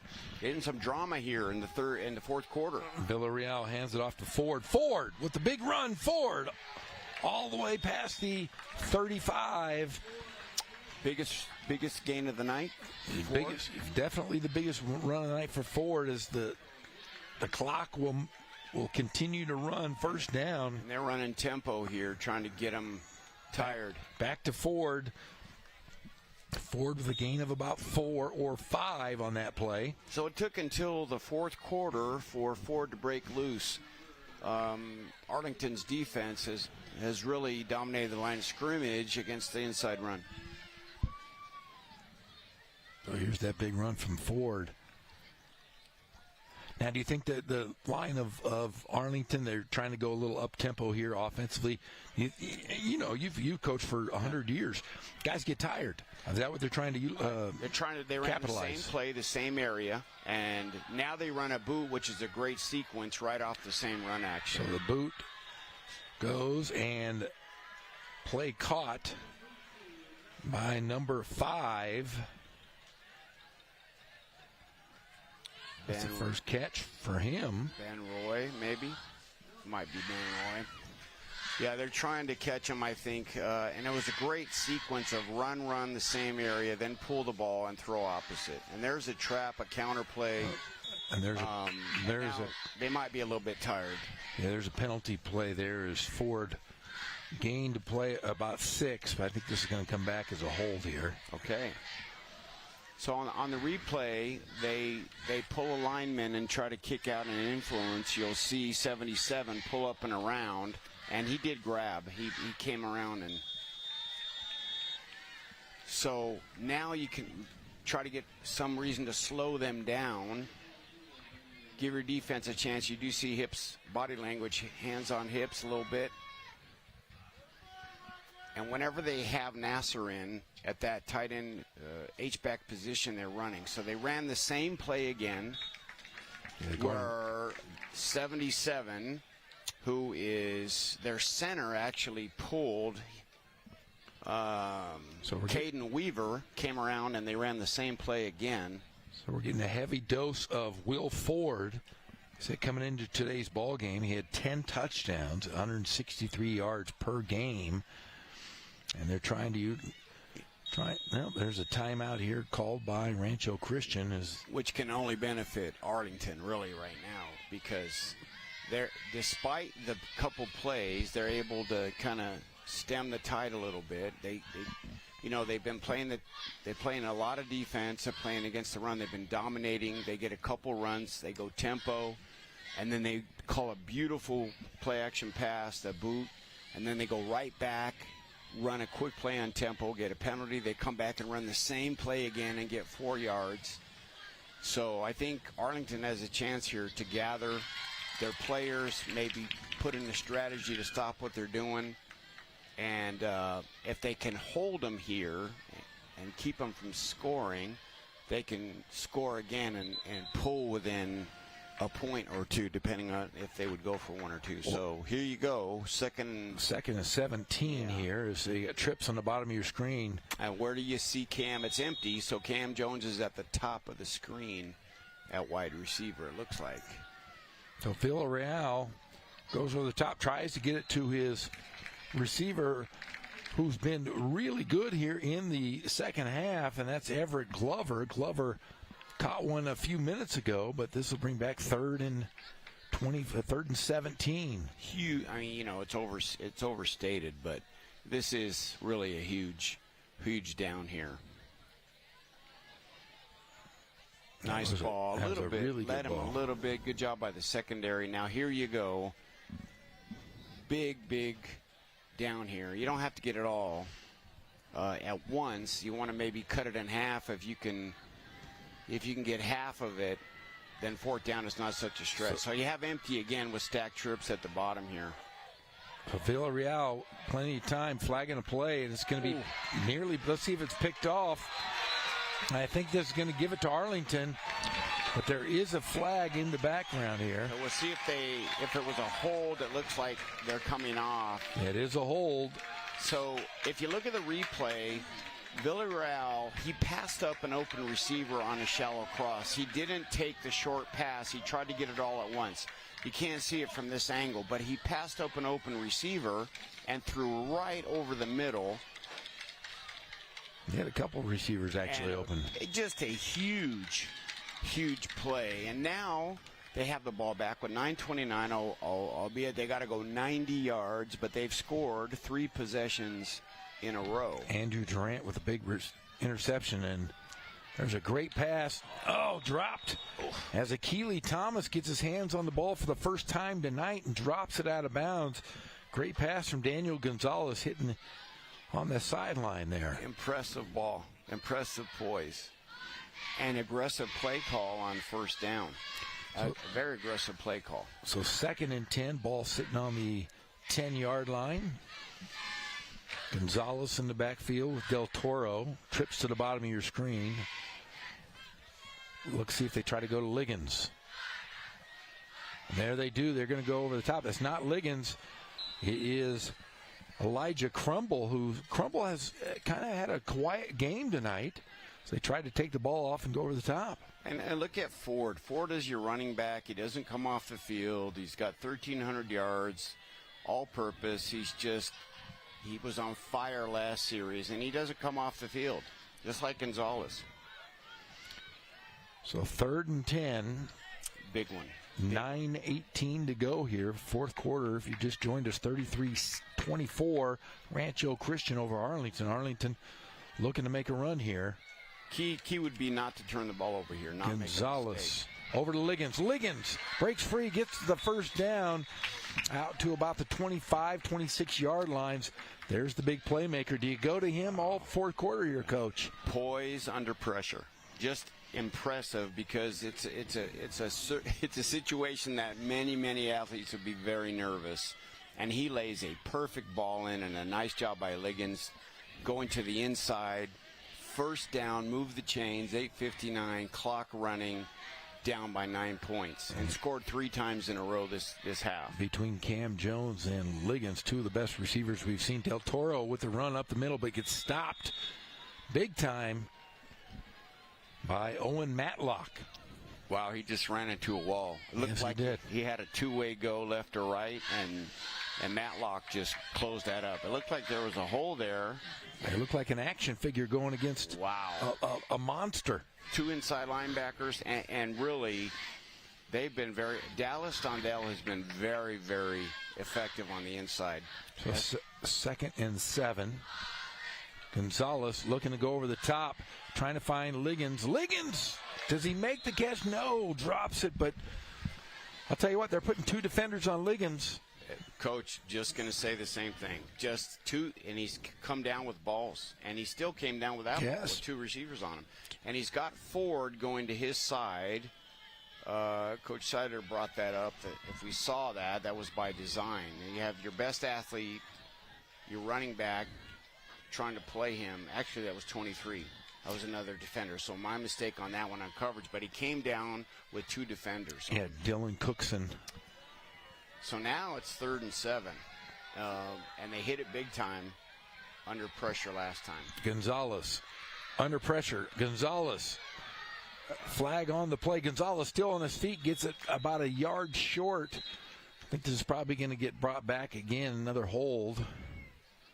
Looks like right about the 30-yard line. What was amazing is that he was able to get that ball all the way up to the first down marker. Man, they might have been able to go for it on 4th down, but now they're going to have a longer 3rd down again, and we'll see the signal here. There's the hold. Matt Ariano has done a good job controlling the game tonight, but watch this. I mean, he has a hand on him, able to break free, and just that extra mental toughness, extra effort from young Daniel Gonzalez. You can just see the level of desire and athleticism, and I mean, these 2 teams are going at it in the fourth quarter. Two really good football teams.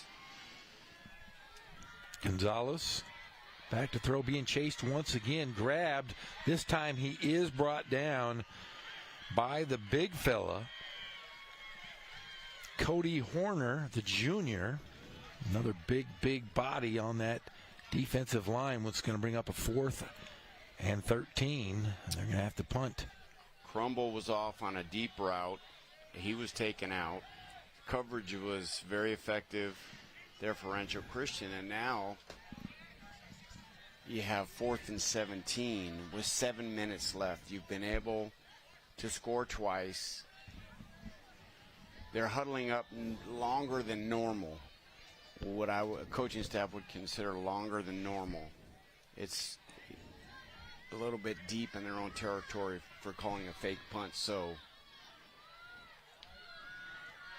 Quiros with the punt gets out to about near the 40-yard line as Rancho Christian will have the ball with 6:47 to go here. Down, or up 33-24. Now they're, it is a 2-score game, and it becomes more imperative. They're going to have to score twice. So if there was ever a time for Rancho Christian to be able to run some clock and go to Ford, this would be it. Try to run the ball, run some time off the clock, because Arlington has to score twice. You have to stop them twice or stop them once and get an onside kick. And they hand off to Ford. Ford getting about 3 on the carry. I mean, effective run stop, but you're trading yards for time here on the clock. So you're going 6:33, second and 7. And they're content to let the clock run. 3 timeouts left for Arlington, 1 left for Rancho Christian. They're taking their time. They're huddling every play. I always like to run the huddle as much as you could, especially when there was a chance to make a mistake at the end of the game. You wanted to run the clock. Villarreal hands it off to Ford. Ford picks up another 3 on the play. It's going to be 3rd and 4. So when you have Nasser in as an H-back, he's a linebacker, and he's playing the H-back position, which is a tight end off the ball, and he comes and motions over, and then they pull a lineman up. It's effectively a counter play, and they're still only able to get 3 yards. So again, Arlington's defense is doing a stout job defending the run, but they got to get a turnover here and stop the clock somehow and score twice in 5 minutes and 30 seconds. 3rd and 5. Villarreal in the backfield. Villarreal gets it over to the guy that we've talked about here in the second half. The first half, it was all Cam Jones. And they're bringing it back. This is going to be... So, if you look at the replay, there's 7-man pass protection. They have the running back plus Nasser. They have a 3-man route. They're just running a very safe route, and apparently he just dropped it. So now they're going to get the ball back with a chance to score. They have to score twice. And the interesting thing is that Villarreal is the punter, and he's a quarterback, so you have to defend him as well. Ball bounces, and he didn't have time, and a big play as Arlington gets in to take care of Villarreal as he kind of bobbled the football. Villarreal not happy as he goes off the field. Let's take a look. Ball bounces, and they were already there, Coach. Wow. So, Arlington has played a tremendous second half. Rancho Christian has scored once. There's 5:16 left in the game. They have had 3 out of 4 drives where they scored. They're in a position here to make the game within 1 point.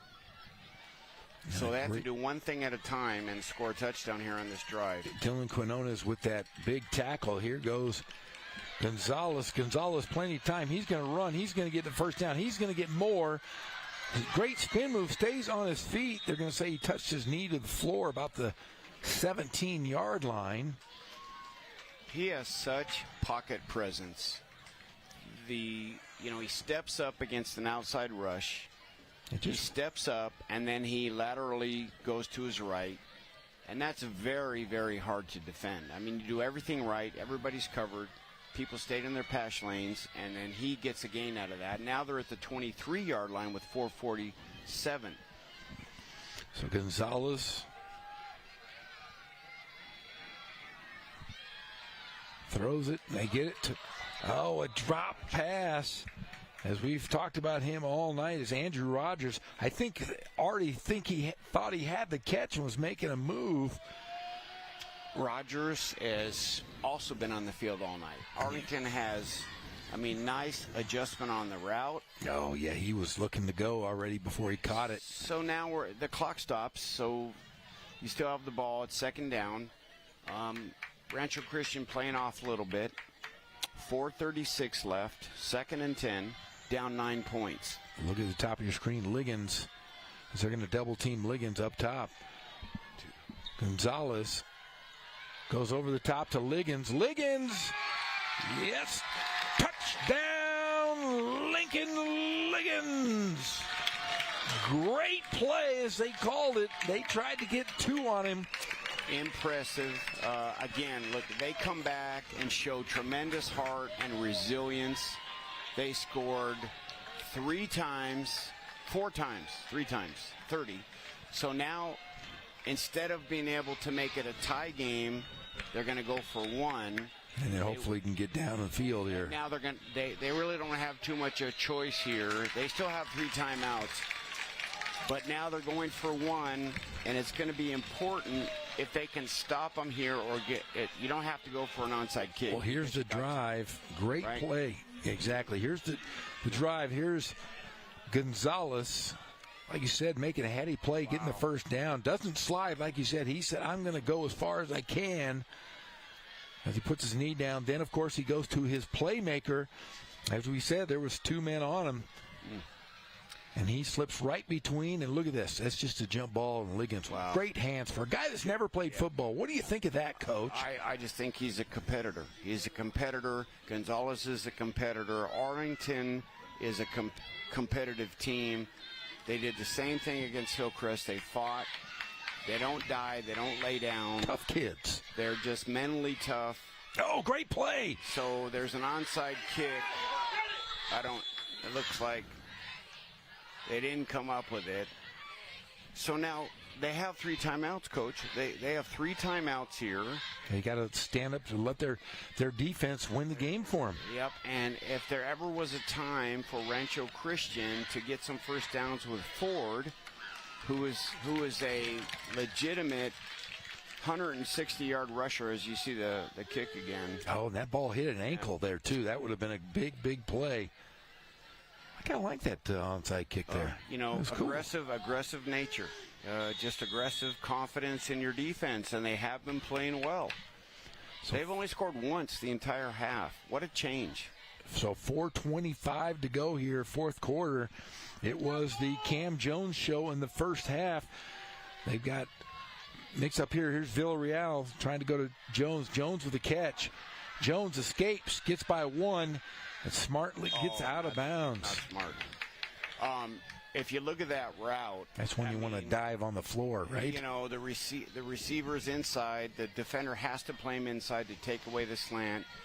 Little thing Cam Jones does is he runs a little stutter out route, which is very hard to defend here. Ball's thrown. Yeah, it looks like he might be cramping here as we see the replay. Oh yeah, he came up like he cramped up before he ran out of bounds, but that's when you just got to lay on the ground, don't you, Coach? Yeah, I mean, we always have, and teams have.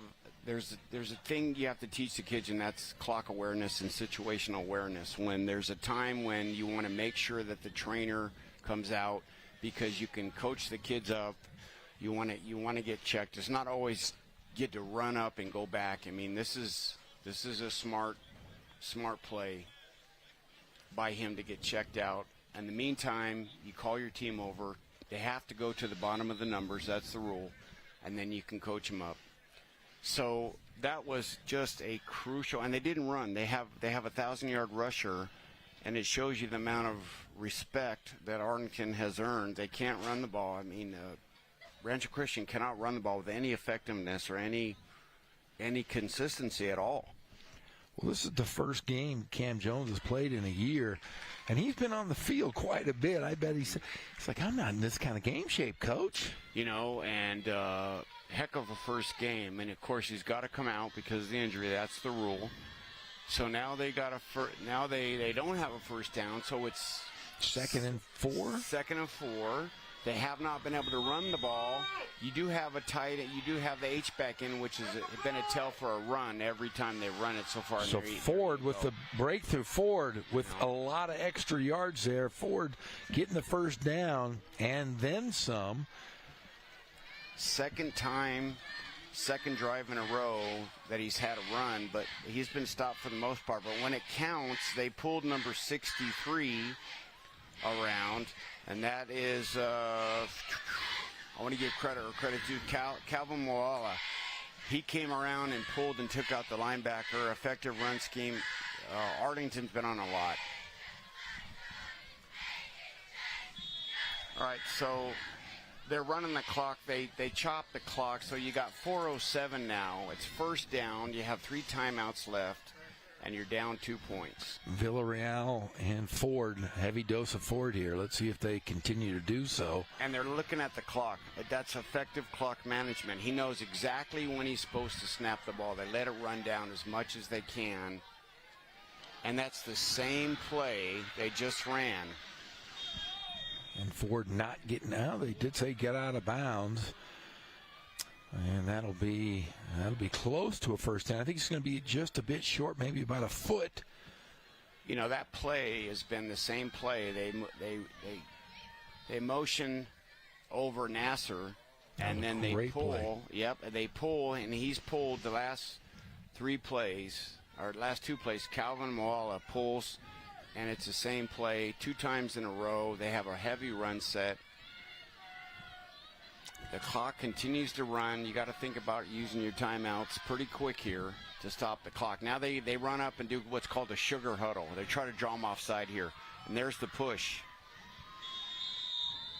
It's called a sugar huddle, where you run up real quick and you try to get them to run offside, or you snap the ball and go in the A-gaps. And that works for them and moves the chains again. You got to start thinking about calling timeouts here pretty quick. Clock will continue to run.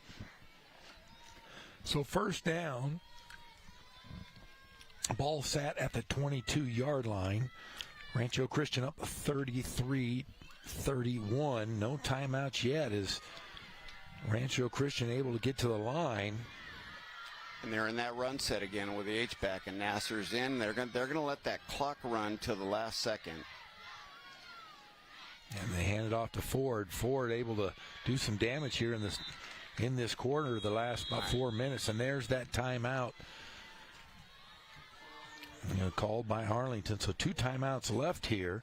2:22 to go, 33-31. It's been a great game here on Riverside TV. Jeff Gorham with the great Coach John Rice, and we have ourselves a ball game here tonight, but tomorrow we'll be back in action as Riverside TV will have the game of the week between Riverside Poly and Hillcrest. We've had a great one here tonight. And make sure you tune in as well Friday night at 11 for the Friday night pep rally with Pep Fernandez as we go over all the hot scores, highlights, and news across the Inland Empire. As we're getting close to the nitty-gritty, Coach. Been a tale, really, at 2 halves. First half was Cam Jones and Rancho Christian. Second half has been Arlington, scoring on 3 out of 4 drives. So we're going to pick it up here, 2nd and 5. Villarreal from the shotgun. Heavy dose of Ford, and they go right back to Ford again. In fact, not a gain. We get another timeout here. There's 2:15 to go, and timeout on Arlington. So the strategy will be, do you run another play and then do something on 4th, or do you run some kind of play-action pass and try to draw everybody up like they did that one of the last series they had was they ran twice to the left, then they pulled the ball out and ran a little boot pass. So the question here is going to be, are they going to be content to run the ball? They could also, if they can use Cam Jones here. They haven't thrown the ball to him much. I don't know if he's back in the ball game, but if they can get one of those receivers, maybe Yankee Gutierrez, another big receiver, just to maybe get inside that 10-yard line and go for the 3 points. And like we said, they threw for 400 yards without Cam Jones. And this half, Arlington has done a relatively strong job defending them, and they've only scored once. So huge play right here, as Coach said. Are they going to try to throw the ball? And Cam Jones is up in the slot at the top. So Villarreal rolls out, and they go right over. Oh, an incomplete pass. That's the second drop pass from Everett Glover in key situations, which brings up a 4th and 7, Coach. So this concept is just the same one they've run. It's called a smash combination. And the outside receiver runs a short route and tries to draw the corner, and then the slot receiver runs a corner route behind him. So they read the corner, he dropped to go with Cam, and they threw the short pass. They dropped 2 men, and he was wide open and dropped it. So now you have 4th down, and they call timeout. They call timeout, and now they got to make a decision. Do they want to play defense, run the ball, or go for a first down here and ice the game? Well, what do you do, Coach? I'd play defense. I would play defense. I would,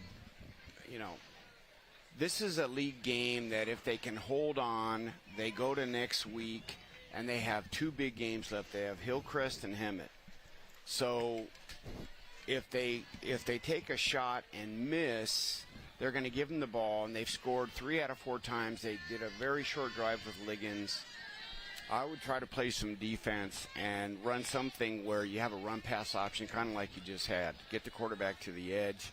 Ford has been stopped for the most part. He's had 2 running plays in the half that he's got positive yards. So the short answer is, Coach, I would run the ball and play defense. That would be what I would do, but that's because I'm up here in the booth.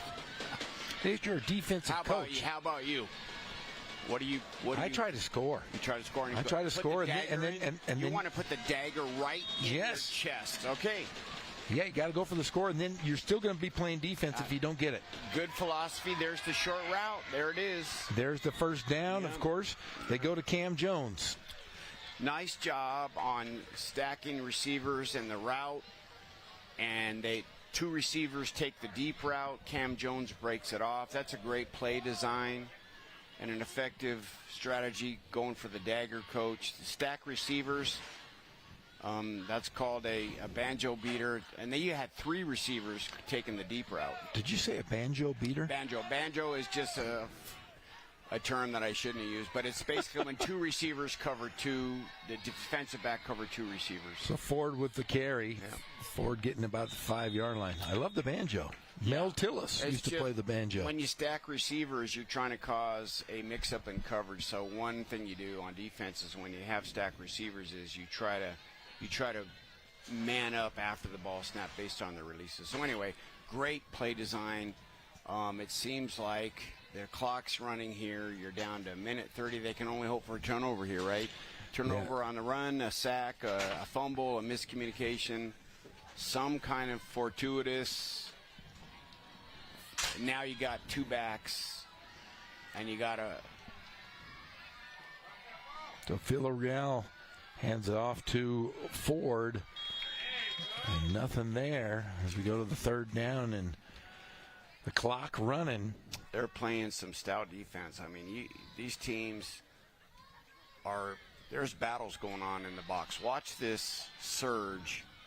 They try to run to the strong side, and it's blocked up, and Ford tries to cut it back, and he's met by a cadre of defenders. Akili Thomas in on the play. A wall of maroon, Coach.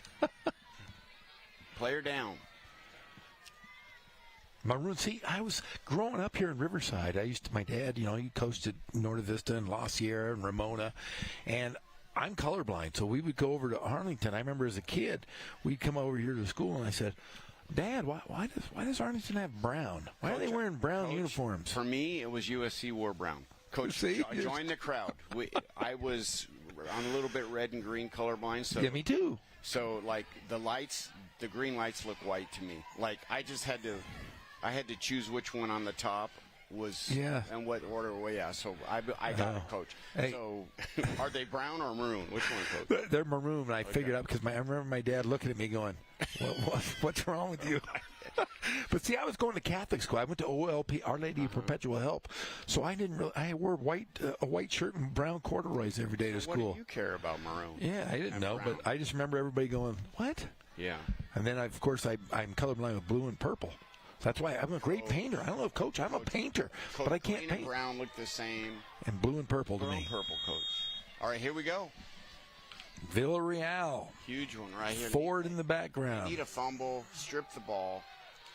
Okay, you need to strip the ball. You need to strip the ball. So that'll bring up fourth down. All right, so that clock's going to start to run here. Yeah, they called their last timeout. So, you know, they need – this is crucial because they try to run the ball, and they're unable with a lead blocker to move the ball at all. And they're trying to strip the ball. They're well coached. They're trying to hold them up, and the ball comes out, but it's after the whistle blows. So Look at them. As a coach, I mean, you see this, and you see Arlington has really, dominated that defensive line. If you're Rancho Christian, you're up 2. Do you go for a short throw? I mean, you've got 2 giant receivers and a tight end that are pretty serviceable. What do you do? Would you think about it? I would line up Cam Jones by himself and put 3 guys into the boundary and throw the ball up to Cam Jones. Just to make it. I would do throw it. it up one-on-one to the best guy. Take him out of the game. Yeah. Or go empty and throw the ball to Will. Pick your mismatch here. So they're gonna. Okay, what do they have down here, Coach? They have Cam Jones by himself. Okay. Yeah, they're gonna go one-on-one. I would just throw it up, and you could get a penalty. That's your best guy. So Villarreal, and there you go. Rolls out. He rolls it, and he throws. Oh, a great play as they go right down the middle, and they get Andrew Nasser.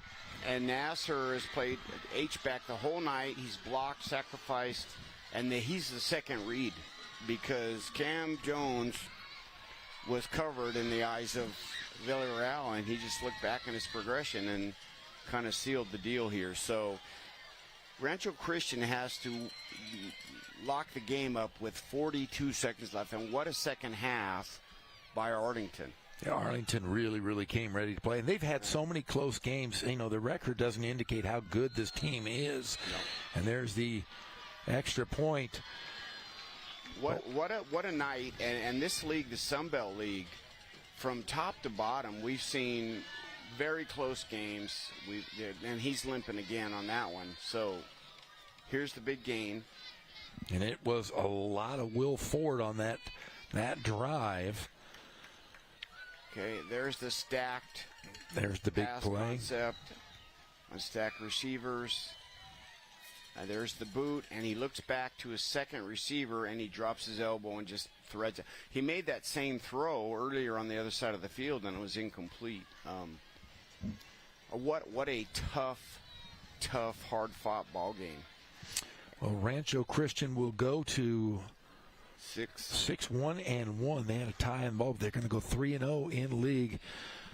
Unfortunately, Arlington will drop to 0-3. Played a lot of close games, but just not able to get over the hump. And you just got to get in the playoffs. You got to get, maybe we'll get a fourth team. Sunbelt may have 3, and then maybe a fourth team can get in. Arlington, as a coaching staff, you want to point to the good things, the reaction to adversity, playing the great second half, scoring 3 times. But we know as coaches, there at some point in your program, there's no moral victories, and they played their tails off. And you come down to one last play, and Arlington has dominated the run game. They played well on defense. They come down and they score 3 times. They've got to score twice now in 38 seconds, which is going to be extremely difficult to do. So Gonzalez, and he is brought down big by that athlete we talked about, the former basketball player, Nanto Metu. And the offensive line has had great pass protection all night. They really have. Gonzalez has been able to get out of the few situations. That time the pass, he was just outmanned. And you got a great game from your quarterback, and you got from your stars. Liggins was fantastic. And that, again, that'll be they're going to say he is down. And that will do it from Arlington as Rancho Christian comes away with a 40-31 win over Arlington. Coach, before we go, your final thoughts. Final thoughts are Rancho Christian now determines their own destiny. They have Hemet and they have Hillcrest. So depending on what happens tomorrow night, they're in the driver's seat to finish first, second, or third. They could finish 3-2 in league even if they lose their last 2 games. They could be possible league champions. So for Arlington, they would need a few things to happen, obviously. They'd have to win their last 2 games. So tomorrow night will be exciting, and Hillcrest will play Pauley, and then the last 2 weeks will be very important in the Sun Belt League. Well, 3-0 is Rancho Christian. 0-3 is Arlington. I'll tell you what, tomorrow night we have another good one, like you said, Pauley versus Hillcrest on Riverside TV. We want to thank everybody in the truck. Everybody did a great job. Our production staff, our boss, Scott Brocious, in the booth. For John Rice, I'm Jeff Gorham, and we will see you tomorrow night. Good night, everybody.